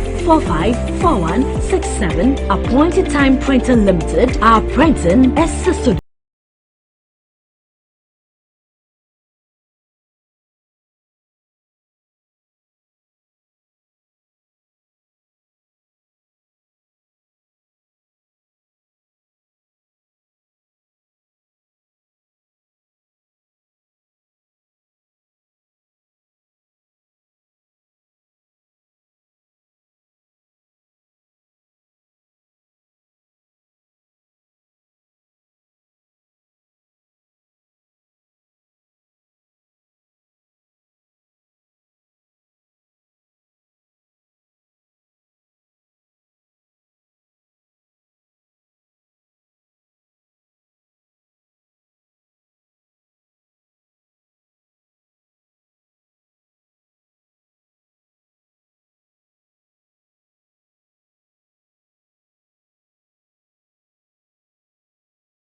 Step into success with Accra Business School. Boost your career with a prestigious MSc degrees from KNUST. Pick from Human Resource Management, Communication and International Relations, Public Affairs in just 12 months. Our MBA can be yours. Dive into our BSc programs in IT Security and Cybercrime, IT Management and Business and Management, endorsed by top universities in Ireland and Wales. We offer flexible entry, payment and learning options. It's time to unlock your potential and take flight. Visit www.abs.edu.gh or dial 0263 888 555. Let Accra Business School elevate your future today.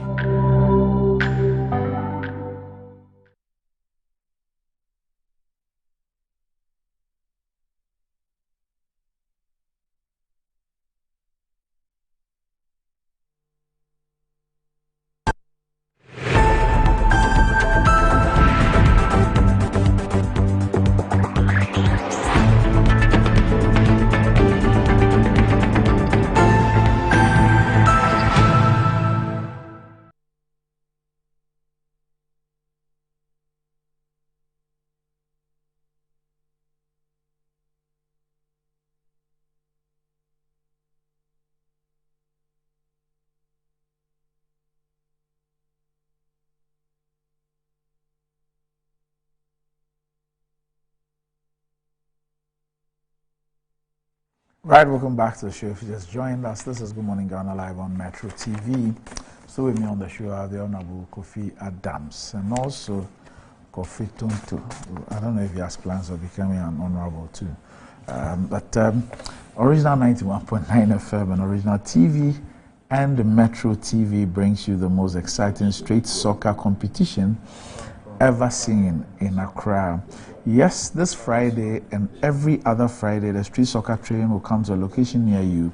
Activities include ball juggling, or popularly known as totals, penalty shootout, arm wrestling, Q&A, and many more. Do you have the stamina and confidence? Then meet the train at a lorry station on open street near you to show your skills and win unlimited prizes. Original Street Soccer Competition is proudly sponsored by Casapreco Storm Energy Drink and supported by Pork Masters. This Friday, Original Street Soccer Competition will be coming to you live from the La main taxi station near the La Community Bank in the La Dadekotopon constituency. So join us this Friday for the Original Street Soccer Competition at the La main taxi station near the La Community Bank in the La Dadekotopon constituency. For you, the older ones, you might know the Olympia Cinema. Okay, so around that area, around Olympia. For the younger ones, just look out for the La Community Bank. And you find it. The Original Street Soccer Competition, play and win big. And I keep telling you that we know times are hard, but the Makers Electronics Company Limited is giving you discounts of up to 67% of our top electronic brands. So on all appliances from Samsung, LG, Moved, Nasco, TCL, Media, and Toshiba. They're quality but affordable electronic appliances with 2 years manufacturer defect warranty.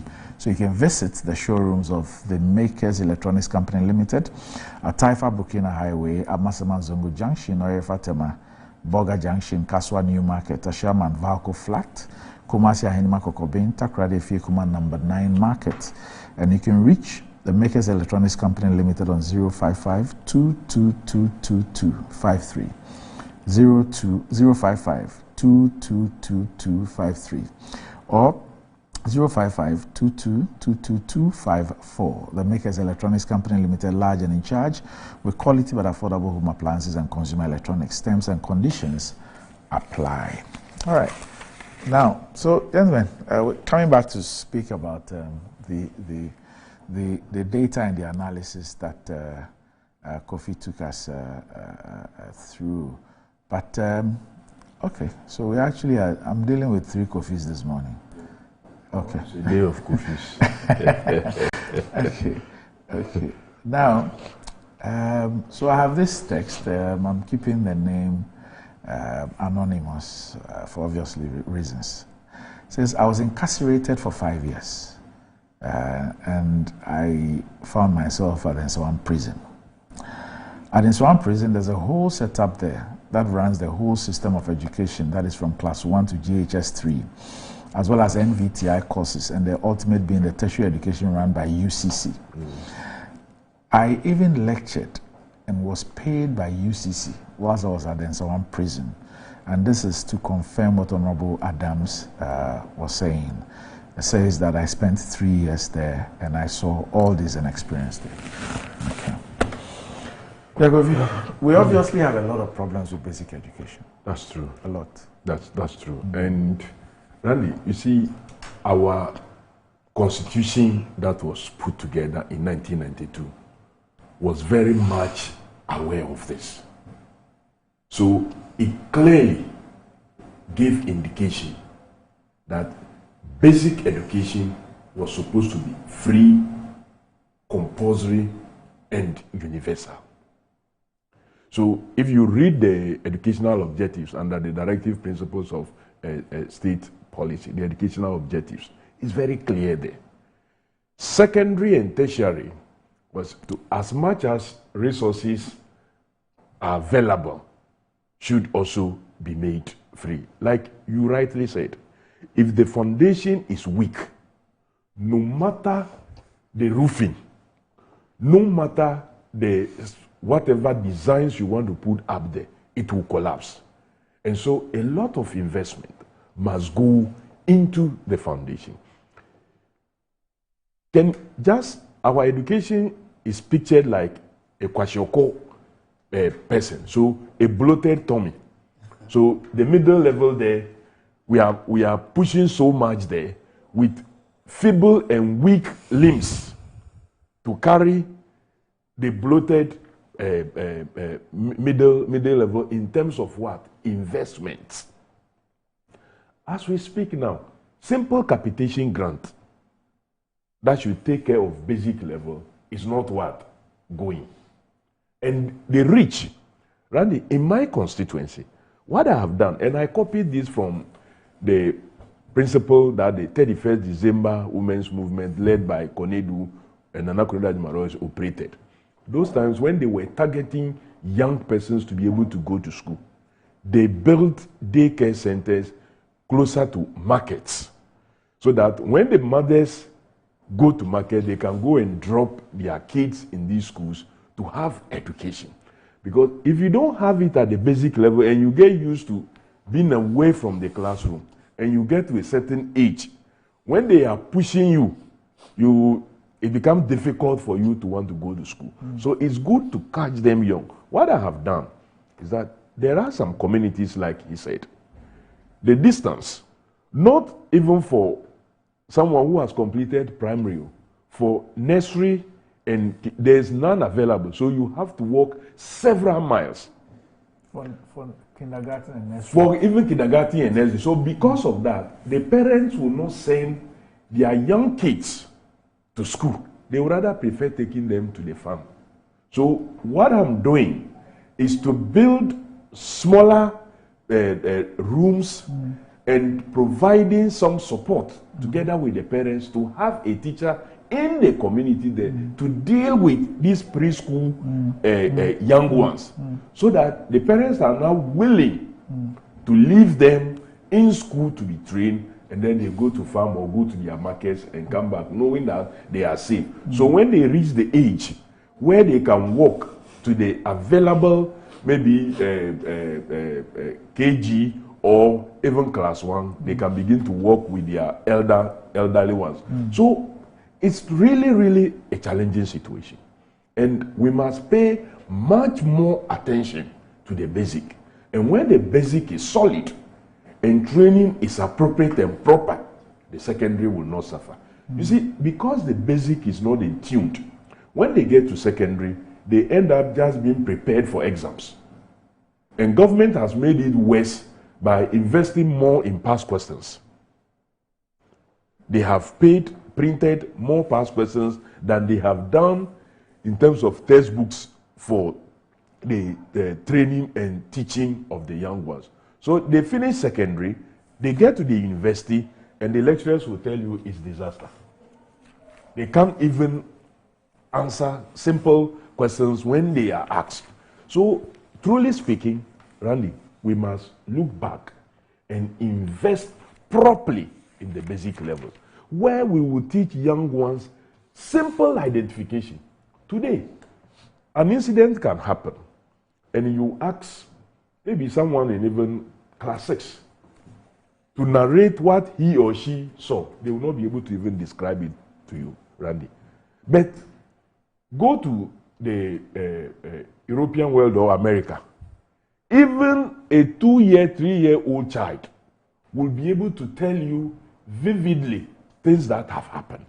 We need to introduce this kind of training at the basic level. When we have done this, everybody will see the value of education. It will make it easier. Then it can make it possible for the introduction of even the tablet systems and so on and so forth that we have been envisaged for the secondary level. Education truly is an area that we must make it attractive, and we must push hardly for it, because the Constitution already have guaranteed that. Let's look back and let's not make the F a small f. I remember one joke that used to be cracked, that the F cube, the F is not a big F, and that is a small f, and then it is the cube that is spelled in capital letters. The compulsory, the universal and basic education, those ones are capital. But as for the F, it is a small, the free is a small f. Let's make that small f become a big F, and let's expand infrastructure. And why not? There are teachers around who are even asking to be recruited. So why should we be having maybe structures without even teachers when there are trained persons available? So it's of major concern. That is the only way we can develop. We are all here because of education. And I believe so as a country we must take it serious, Randy. Yeah, I fully agree with Kofi Adams. I think we have to invest more in education. Personally, I went to primary school in Bokrom, and then we were doing Kumasi. I was Bokrom early. We were doing the Anopa and Area. Yes. So I did a bit of that, and then also proceeded to Bokrom JHS. Incidentally, I was in class with the Honorable Deputy Information Minister, Fatih Abubakar, but I didn't even know until later on. But anyways, the point that I'm making is that, yes, we have to invest. We've seen some progress. Let's also not discount it. We've made great strides in terms of our education, looking at where Ghana's education was and where Ghana's education is today. Comparatively, across the sub-region, we are doing very well. And then also, even, Kofi, when you go to abroad, for example, you realize that Ghanaian students coming from Ghana to the various middle school and high schools do far better than students in the US. I left when I was in JHS 1 or 2, and I went to Massachusetts. So I went to North High. They put me straight to high school. And I was performing better than the students I went to meet. And a lot of the Ghanaian students who came from Ghana were performing far better than them. I think what you were speaking to is our creativity and innovation. Exactly. That's key. That's extremely key. And I think that goes beyond the standard education. That speaks to linking our institutions like universities, engineering institutions, to create content beyond education. Because what I found was that kids go to school in the US. As much as they learn a lot of things and they have access to tools and resources, you realize that it is through television and other means where they learn creativity. So, for example, cartoons. What type of cartoons are we deliberately putting on our TV screens for young children to watch? What other extracurricular activities are we providing to young people? So, at least for the greater metropolitans, that's the approach. But then, Kofi, let me also commend you for the practical solutions you just spoke about. That you've recognized the challenge of distance. Yeah. So you don't necessarily have to build a 3 or 4 classroom block. Not at all. Just a single room. More structure. Find a teacher, even if the teacher can do A, B, C, D. It's better than the child going to the farm. So I sincerely commend you for that. Let me also sincerely commend Kofi Asare as well. The work they are doing, the data they are churning out. If we take it objectively, yes, we disagree with him sometimes. Some of us feel in some instances they may go overboard. But generally, if you look at the work EduWatch is doing, we shouldn't undermine it. And I'm excited to know that he's working with the minister and other persons to ensure that we improve on our education. 4,000 primary schools without senior high school. That's JHS. Yeah, junior high school, sure. Yes. That's quite atrocious. I mean, if you go to the northern sector of the country, you realize that they live in small communities, at least from what I saw. You know, so if a child lives in this small community and they are able to go to school in that community, but have to traverse about 10 or 15 kilometers to go to JHS, it makes absolutely no sense. So sincerely, we have to invest in JHS. And it doesn't have to be something extravagant. Even if it's just 3 rooms with teachers who have the adequate skills to teach them, it's a start. It's far better than the child not getting JHS education. So I think we have to do more. All governments, past governments and current governments, we have to accept that there are challenges in our education system, especially at the basic level. We've made a lot of stride in our secondary education level, and I dare say even the tertiary level. But we have to invest more in basic, because if you want your children to be creative, it starts from there. The reason why when you go to nations like Asian countries, etc., is because they get the basic right. They teach math differently. They teach science differently. They teach engineering differently. They get the basic right. They imbue innovation and creativity at that level. So the child growing up is coming up with innovative mind. And I've seen some videos of Japanese children and Chinese children. The discipline alone, the choreography, the ability to do things as a team, as a body, is marveling. So I sincerely agree with all of you that we haven't gotten the basic entirely correct. Nevertheless, we've made progress. Let's also not discount it. But we have to do more and invest more in basic education. Randy. All right, perfect. So I want us to end on something which has to do with the sub-region, and it's the issue of military insurrection, coup d'etats, and all those things in the sub-region. And we know that the latest is Niger. And also the issue of Ecowas is strongly come up. Ecowas is currently chaired by the Nigerian president.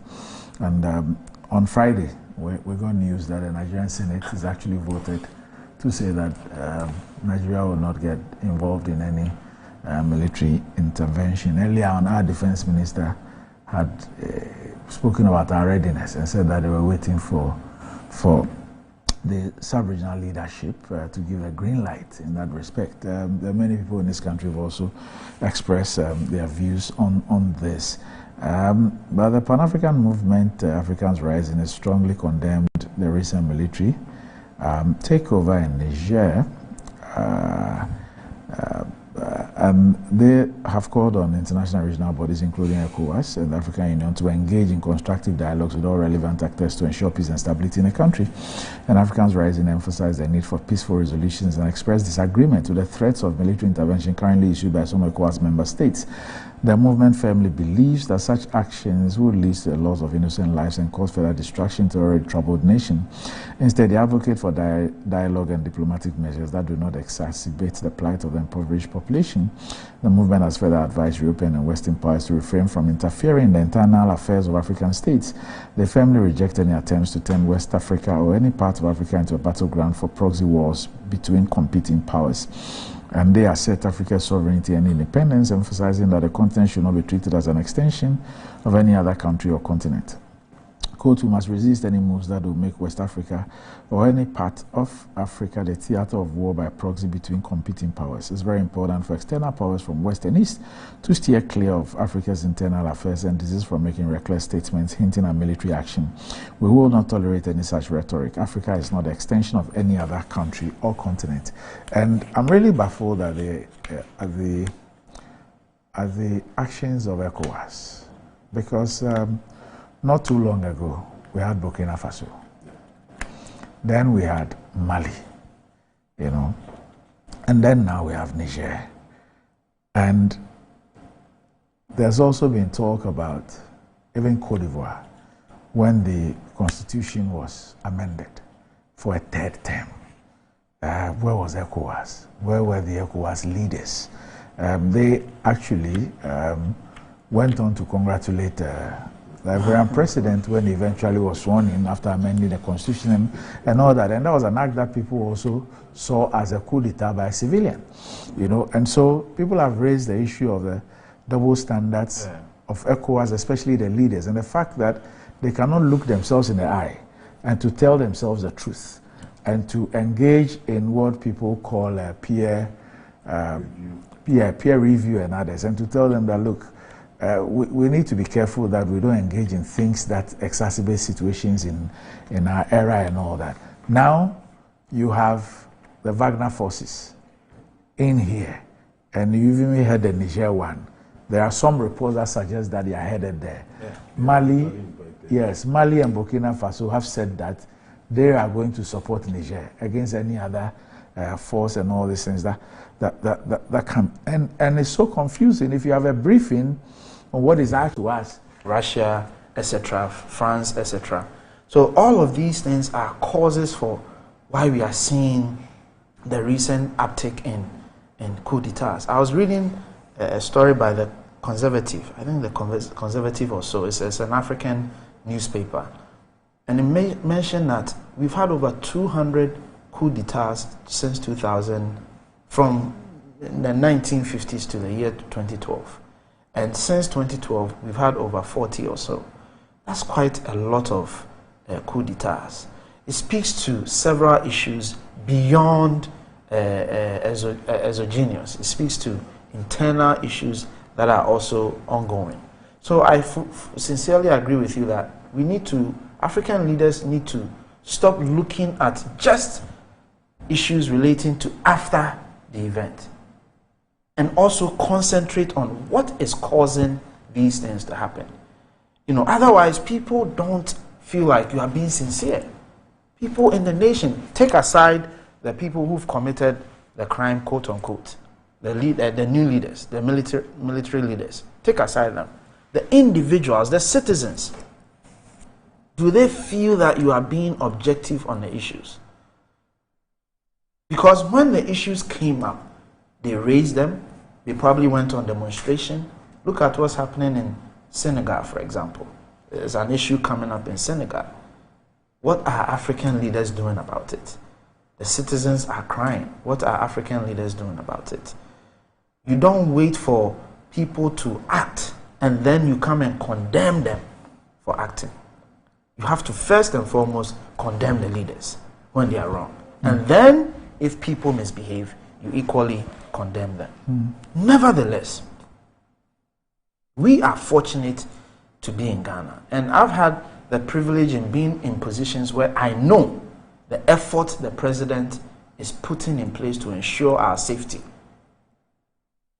and to avoid the overspill from our neighboring countries. I know firsthand. But I think, Randy, we take what we have for granted. I've recent utterances by some professors and some activists on coup d'etats, etc. I think we all also have to come out and condemn it as responsible citizens. Because we've had history with coup d'etats in this nation. We've had history of coup d'etats in Africa. I doubt anyone can tell me that coup d'etats have solved our problems. I'm yet to see one African nation that says that after coup d'etat, We are far better off than we were before. So coup d'etats are not the solution. Yes, the current dispensation, the democracy we are practicing, personally, I disagree with it. I think we can't practice copy and paste democracy. We have to be innovative and say, yes, we want people to have their freedoms, individual freedoms. We want people to be able to express their creativity, etc. We want people to be able to speak freely, practice their religion freely. But what else? And how else are we going to do our democracy so it suits us? Because as it stands, take our constitution, for example. It's copy and paste from the US and then Britain. Copy and paste. Except for maybe chieftains, the bit about chieftaincy here and there is where you see some shift, minor changes here and there to sort of suit our circumstances. But generally, copy and paste. So if people, activists and persons who disagree with our current dispensation have anything to offer, what they have to offer is creative and forward-looking solutions on how to govern. Not past solutions which have failed, like coup d'etats. We have had experience with coup d'etats, and it didn't augur well for this nation. So that shouldn't be in the conversation at all. Sometimes I like to deal with reality. Okay, fair enough. And in as much as I agree with what you're saying, sometimes I try to be realistic. And I say that when people are in a certain state of mind, and when they don't have anything to lose, some of these things don't make sense to them.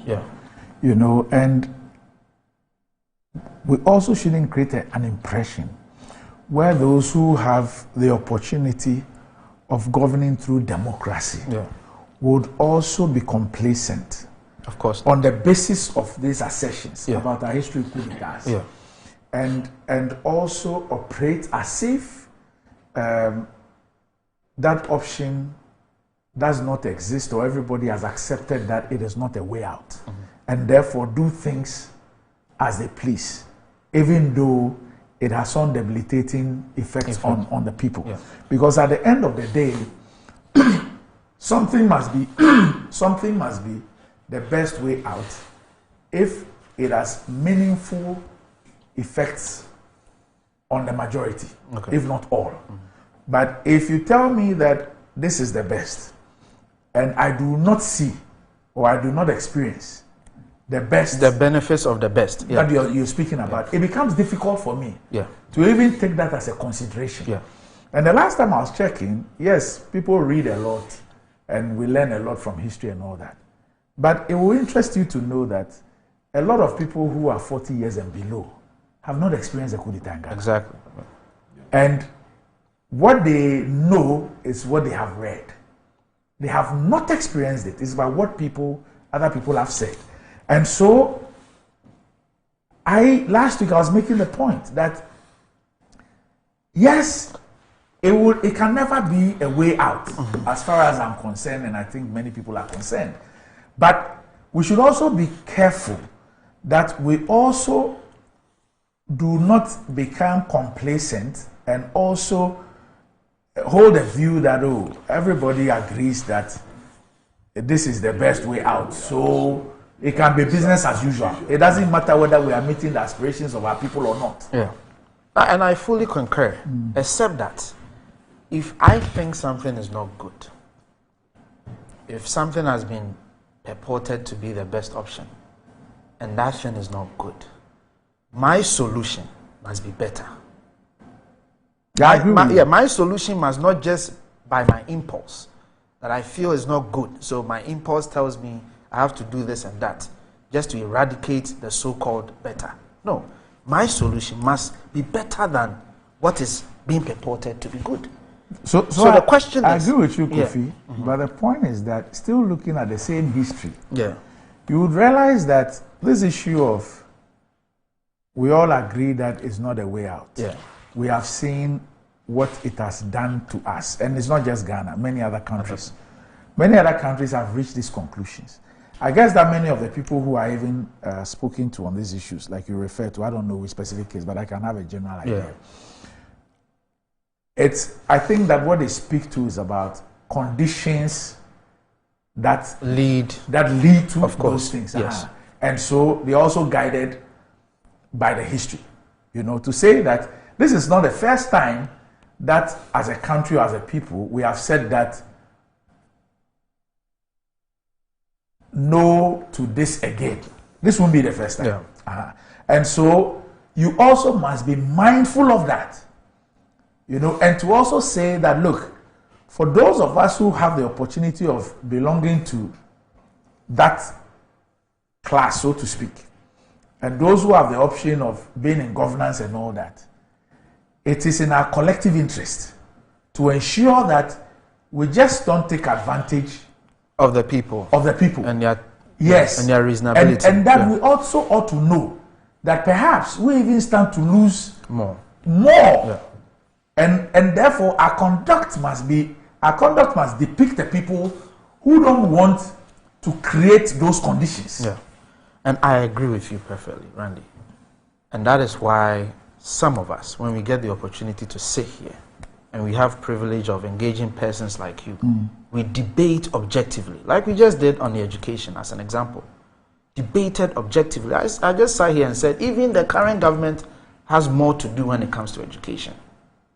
You see, it's incumbent on us to be honest with ourselves as those in power. Yes, Randy, you may not belong to the MPP in power, but you are a person in power because you are a person of influence. So your actions and inactions contribute to the current state or hierarchy that we have in our society. True. The point is, if we have an ill in our society, we must challenge our citizens to proffer superior solutions. Because what's the end game? When the coup d'etat happens, what is the end game?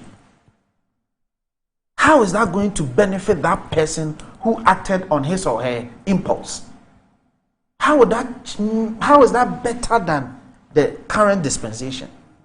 Evidence abound shows that it is not going to be better.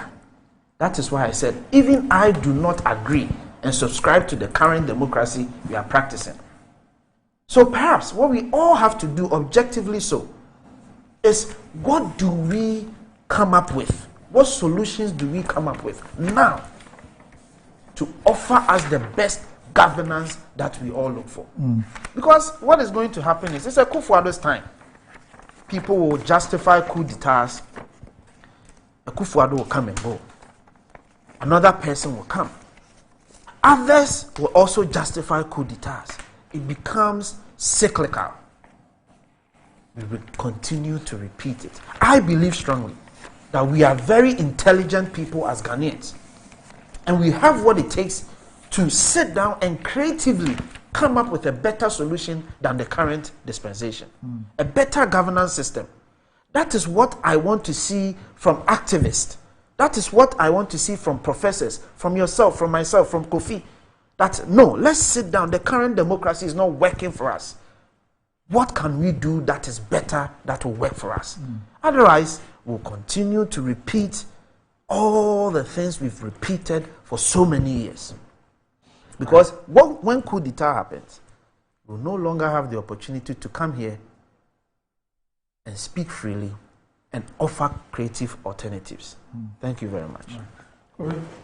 Well, Randy, this, like you rightly posited, Ecowas, and by extension even EU, has put itself in this difficult situation and in a mess for their failure to respond to the foundational issues when they do occur.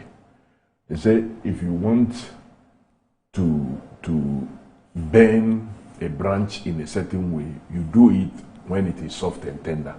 You don't wait for it to harden before you attempt to do it. If you wait, you would have to break it.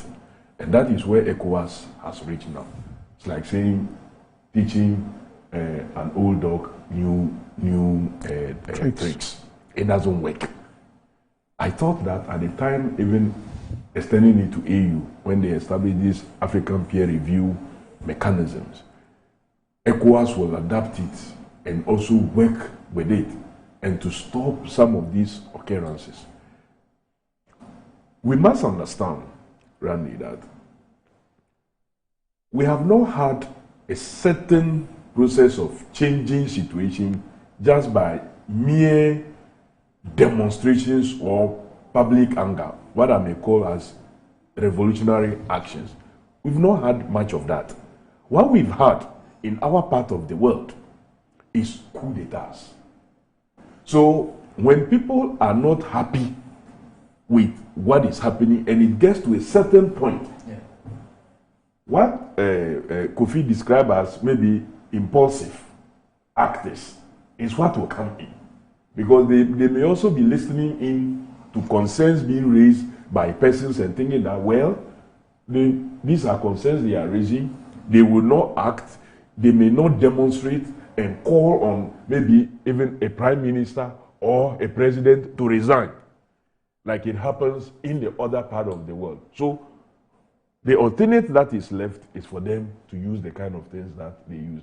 And mostly, if you've heard, it's been palace coups, either friends or the guards, presidential guards, within the circle, who see what goes in and out. Randy, that's the most important thing. They see what goes in and out.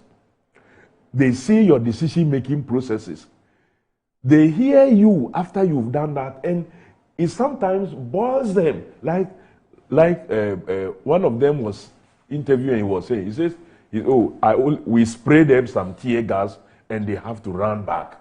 So when they have done so, and you come back into your inner circle in a comfortable zone, and you are talking, knowing too well that the request, the demand from the public is right, that you are using the power and the authority that has been given you to kind of suppress them. You may not know. The person standing behind you thinking that he is the one to protect you is equally sitting with what? Anger. And so you hear palace school, friends, close associate, persons sometimes they attend meetings with, they are the ones who engage in all this. But Randy, on the matter of what has happened in Niger and the proposal from ECOWAS to use military process, I don't think that is the way to go. The environment is not conducive at all for a military option. And especially for us, Ghana. You see, we have had what we call the Accra Accord, the Accra Agreement that we've had with the other nations like Benin, Togo, Burkina, and I think Cote d'Ivoire is also involved to some extent, where we share some intelligence, and that is what possibly has helped us. We have been the major beneficiary of this Accra Accord. Burkina is saying they are opposed to the military intervention in Niger. Mali is saying same. Ghana, we already are having situation in the northern part of what? Our borders. And you want to engage in a process that your neighboring country that has been sharing intelligence with you is already opposed to. You can imagine what will be happening. They may unleash onto you. These persons, they have served as a buffer. Because in a way, they have served as a buffer between us and the terrorists or the Al-Qaeda groups that is operating within the zone. So I think we should use political dialogue and diplomacy to try to resolve this matter. Because so far, not a single gun has been shot. So we must not use the process in trying to reverse what has happened to lead to so many loss of lives. I don't think, for me, is the way to go. We need to have a situation where, as governments, we listen also to the people. You see, sometimes we may think that we are doing the right thing, Randy. But can you imagine walking and seeing persons sleeping on the street? And then they wake up and hear that we have put money into a project, our money, into a project that doesn't really make sense to a lot of persons. That the head, some chief executive sits somewhere without any evaluation, without any indication that this is a project that is viable. You put $2 million in, say, a sky train, and you just went and sat down. I'm sure you want to talk about Cecilia. You didn't. No, go ahead. No, Go ahead.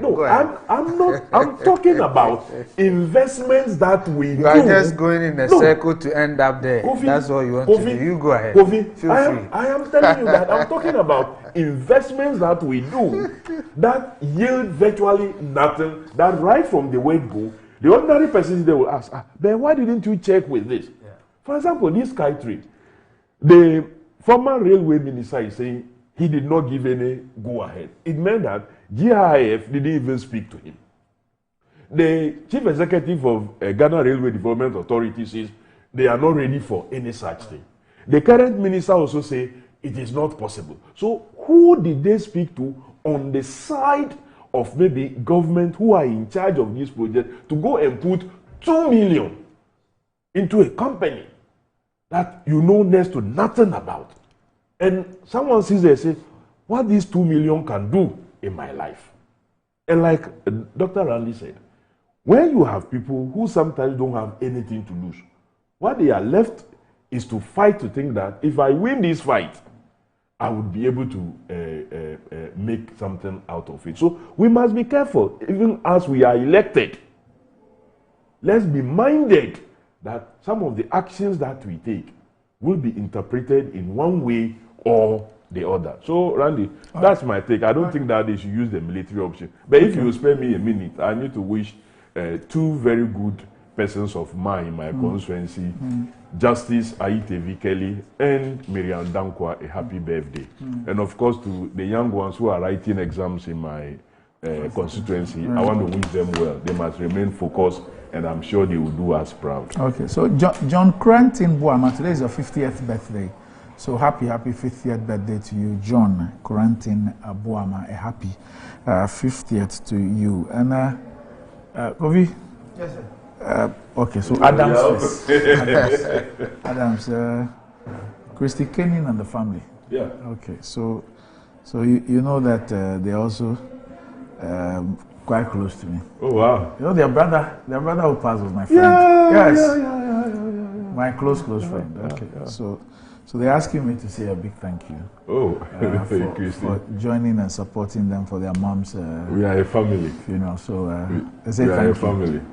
You should extend my greetings to Prof. All right. Okay. Yes, still do.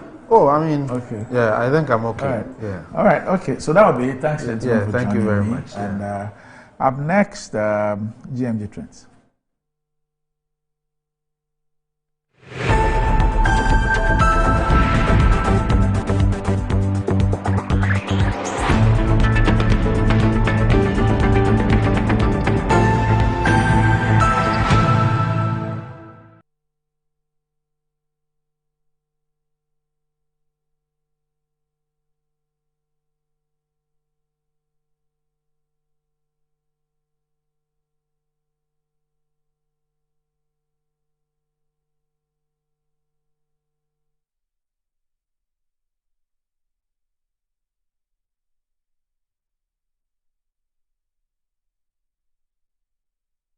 Betway is your gateway to a theme park full of gaming excitement. A whirlpool of wonder where your favorite games come to life. Where you can take to the skies with max payouts that reach into the millions. All in the palm of your hand. Visit betway.com.gh. Terms and conditions apply. Betway is regulated by the Gaming Commission of Ghana. No under 18. Bet responsibly. Betway. Bet your way. My son, there's more blessing in giving than receiving. When you fear for you and couple the makers in The pneumatological aberration of the Lord revealed unto me this night that me and my household should go out into the world and bless the world. Makers Electronics Company Limited. Up to 67% discount. Our selected appliances. This is what I call quintessential immaculatability.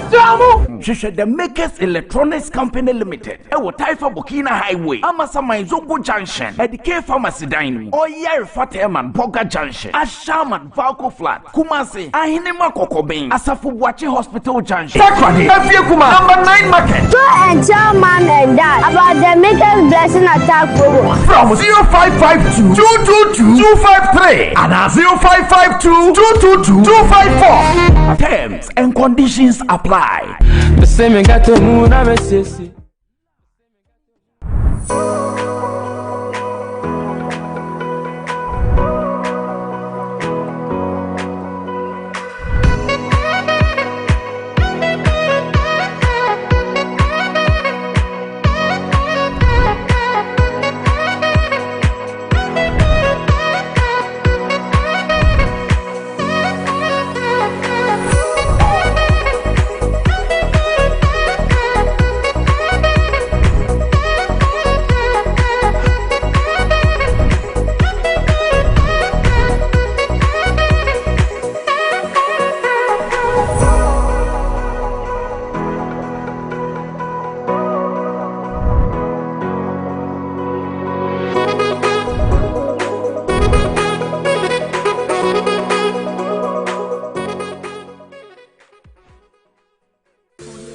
Yamawako about the button Nadum Auto Fix and Accessories. Ahadie, a bando KSC near Wakadia. Ubenya Biwa. Kabian in the house, any new here. Yansu ye were winning the four, or best son we ye amount. Nadum Auto Fix and Accessories, ye you did ye. A 24/7. Ye says you engine, brake, battery, yes, a sour tie. Say bando car wash dia. Yawo abefun fidelity says steamer ye the whole car engine abra nsuo core engine nim ye san ye detailing metre say ye betwitwu car no mu ba bia ma ye hia ya san polish car na ma kama enye we no munko ye san to car batteries tires rims any de keke kan Manadum Auto Fix and Accessories ema wo car ensi ne dadem na enwu adwuma ma o hwehwe ye chira kwan wodansoma na sorry dan ho a ene KFC bon hwani mu e won kran se wo information anansem bise bia 024 651 9369. Nadum Auto Fix and Accessories. O kwan so yonko papa.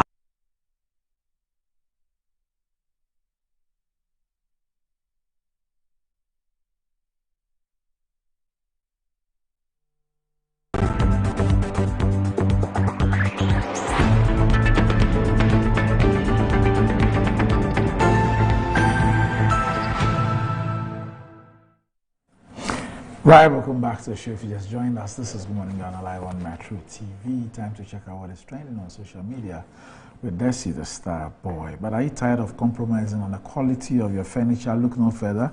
With Gracefield Ventures, you're guaranteed top-notch products that are not only beautiful but also built to last.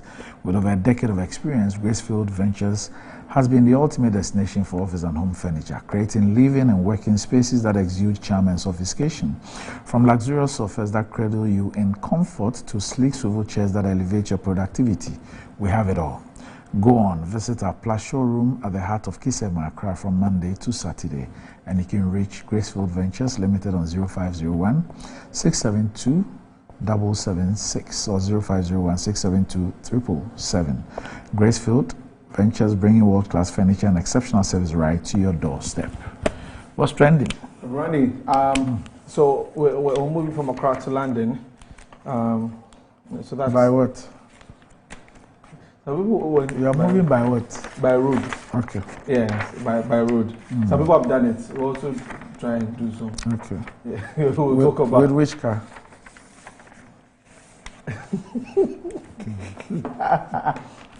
The car in contention right now, the locally manufactured one. I think they are explaining themselves like that too. Anyway, we'll find out about that. So let's take a look at some of the comments over the show on Twitter and Facebook. As always, it's hashtag Good Morning Ghana, or you can tweet at Metro TV. Lottie Jones says that this is the reason corruption will never stop. Why people still defending this lady? This one will come and say this and that every day while she herself cannot defend herself. Okay, if not corrupt money, no right person must keep such money at home. I guess that's what wants to put out. The Prince Henry says Mr. Kofi Asare has exposed the MPP's propaganda that enrollments have increased at the basic levels on Metro TV. When your basic school's foundation is weak, the data will expose you why. Mr. Digitized VIP, Dr. Balbia, Prince Henry writing that. And Maxwell Akpabli says that the education system under this government is a total failure, but they will never admit because admitting it will bruise their egos. Okay, Makwe Brown says, is there something that the NPP know that we do not know? How is Bawumia a sellable candidate despite all the statements he made, which himself had denounced? Okay, well, we'll wait and see how that will pan out. But moving on to some others, let's talk about the BECE. Shouts to my brother, he's writing also. Yesterday, it started, and then this video started trending that a headmaster has actually squandered the BECE, money that was given for registration. And so let's take a look at that video.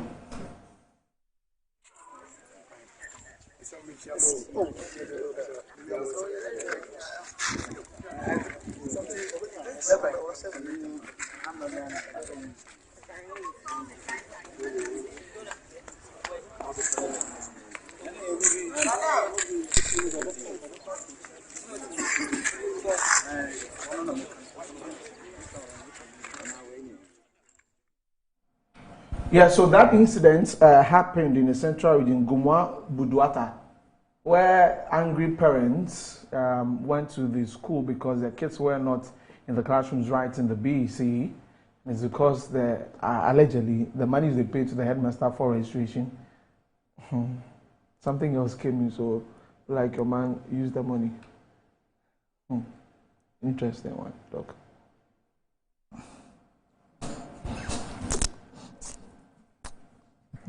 That's good. It's like, look anything. Yeah, so anyway, I wrote BECE 2010 at Oninku School in Community 1. I remember that. Roberts Memorial School. Yeah. Anyway, such nostalgic. 2010. I intentionally said that to the dog. That was when Asamoah missed the penalty at the World Cup. Yes. That's when you wrote your BECE. Okay. That's good. That's 13 long years ago. 13 really? Long years ago. 13 long years ago. 13 years ago. Which of them is the headmaster?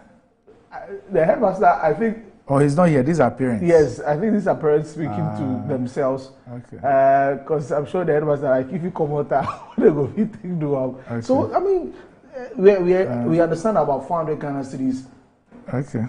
For registration. So all of them have not been able to write. Yeah, they've not been able to write. Okay. All right. Okay, so that's about some candidates. Well, anyway, let's move on. This morning I woke up, I saw that Bazoum has been trending on Twitter. What? Bazoum. What's that? The president of Niger, Mohamed Bazoum. He's been trending on Twitter, and a lot of comments coming in.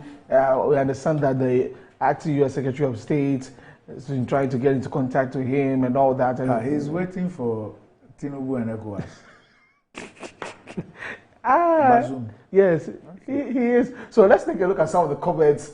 This one says that, please, the new authorities in Niger are not rebels. They are new authorities who, with the huge support of Nigerians, overthrew the corrupt terrorist government of Mohamed Bazoum. You could name them as you want, but not rebels. They are no rebels. Okay, that's from Mamadou Diakite writing that on Twitter.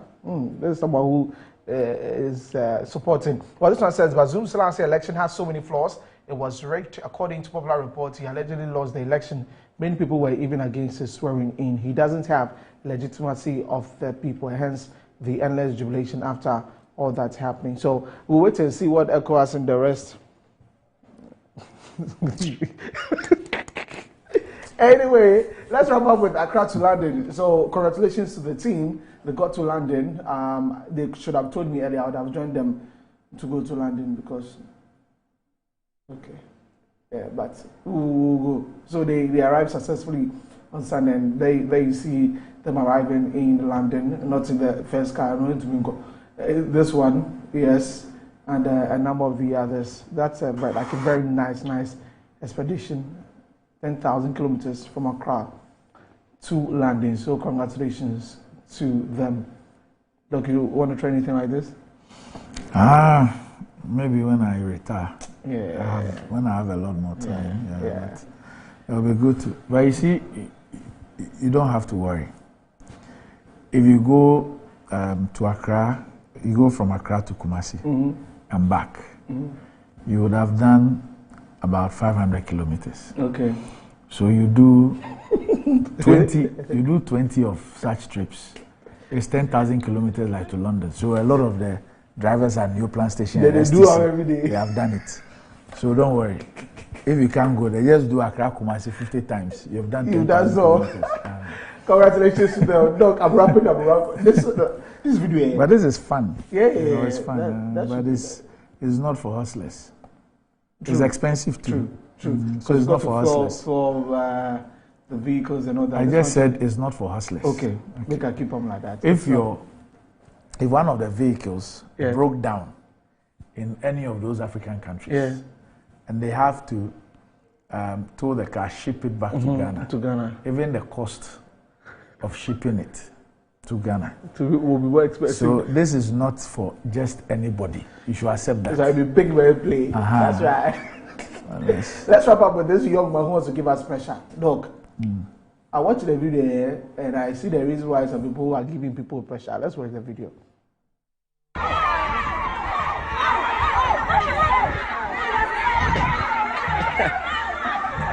Hey, Johnny and Salomon.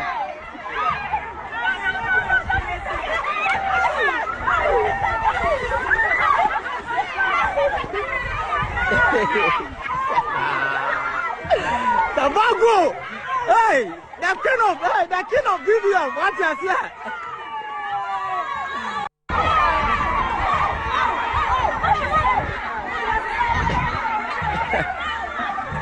Hey, Johnny and Salomon.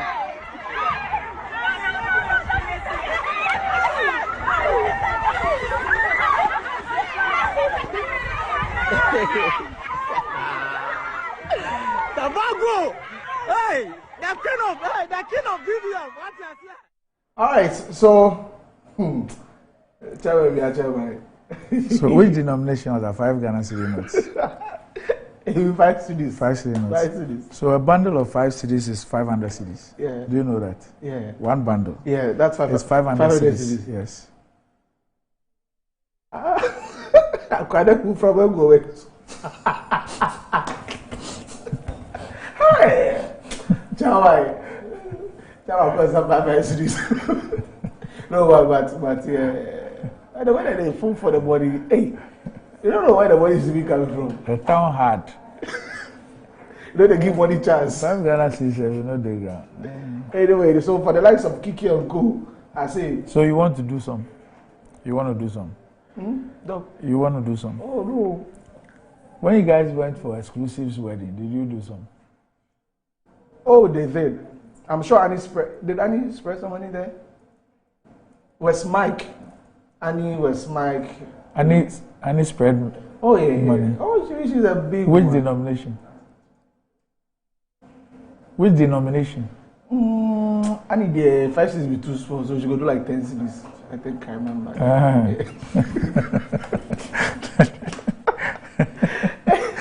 Okay, but Exclusive is not back, Doc. I want that BECE honeymoon. I mean, that's the foolishness of it. When people say kotiuka to 2 is not even tuka.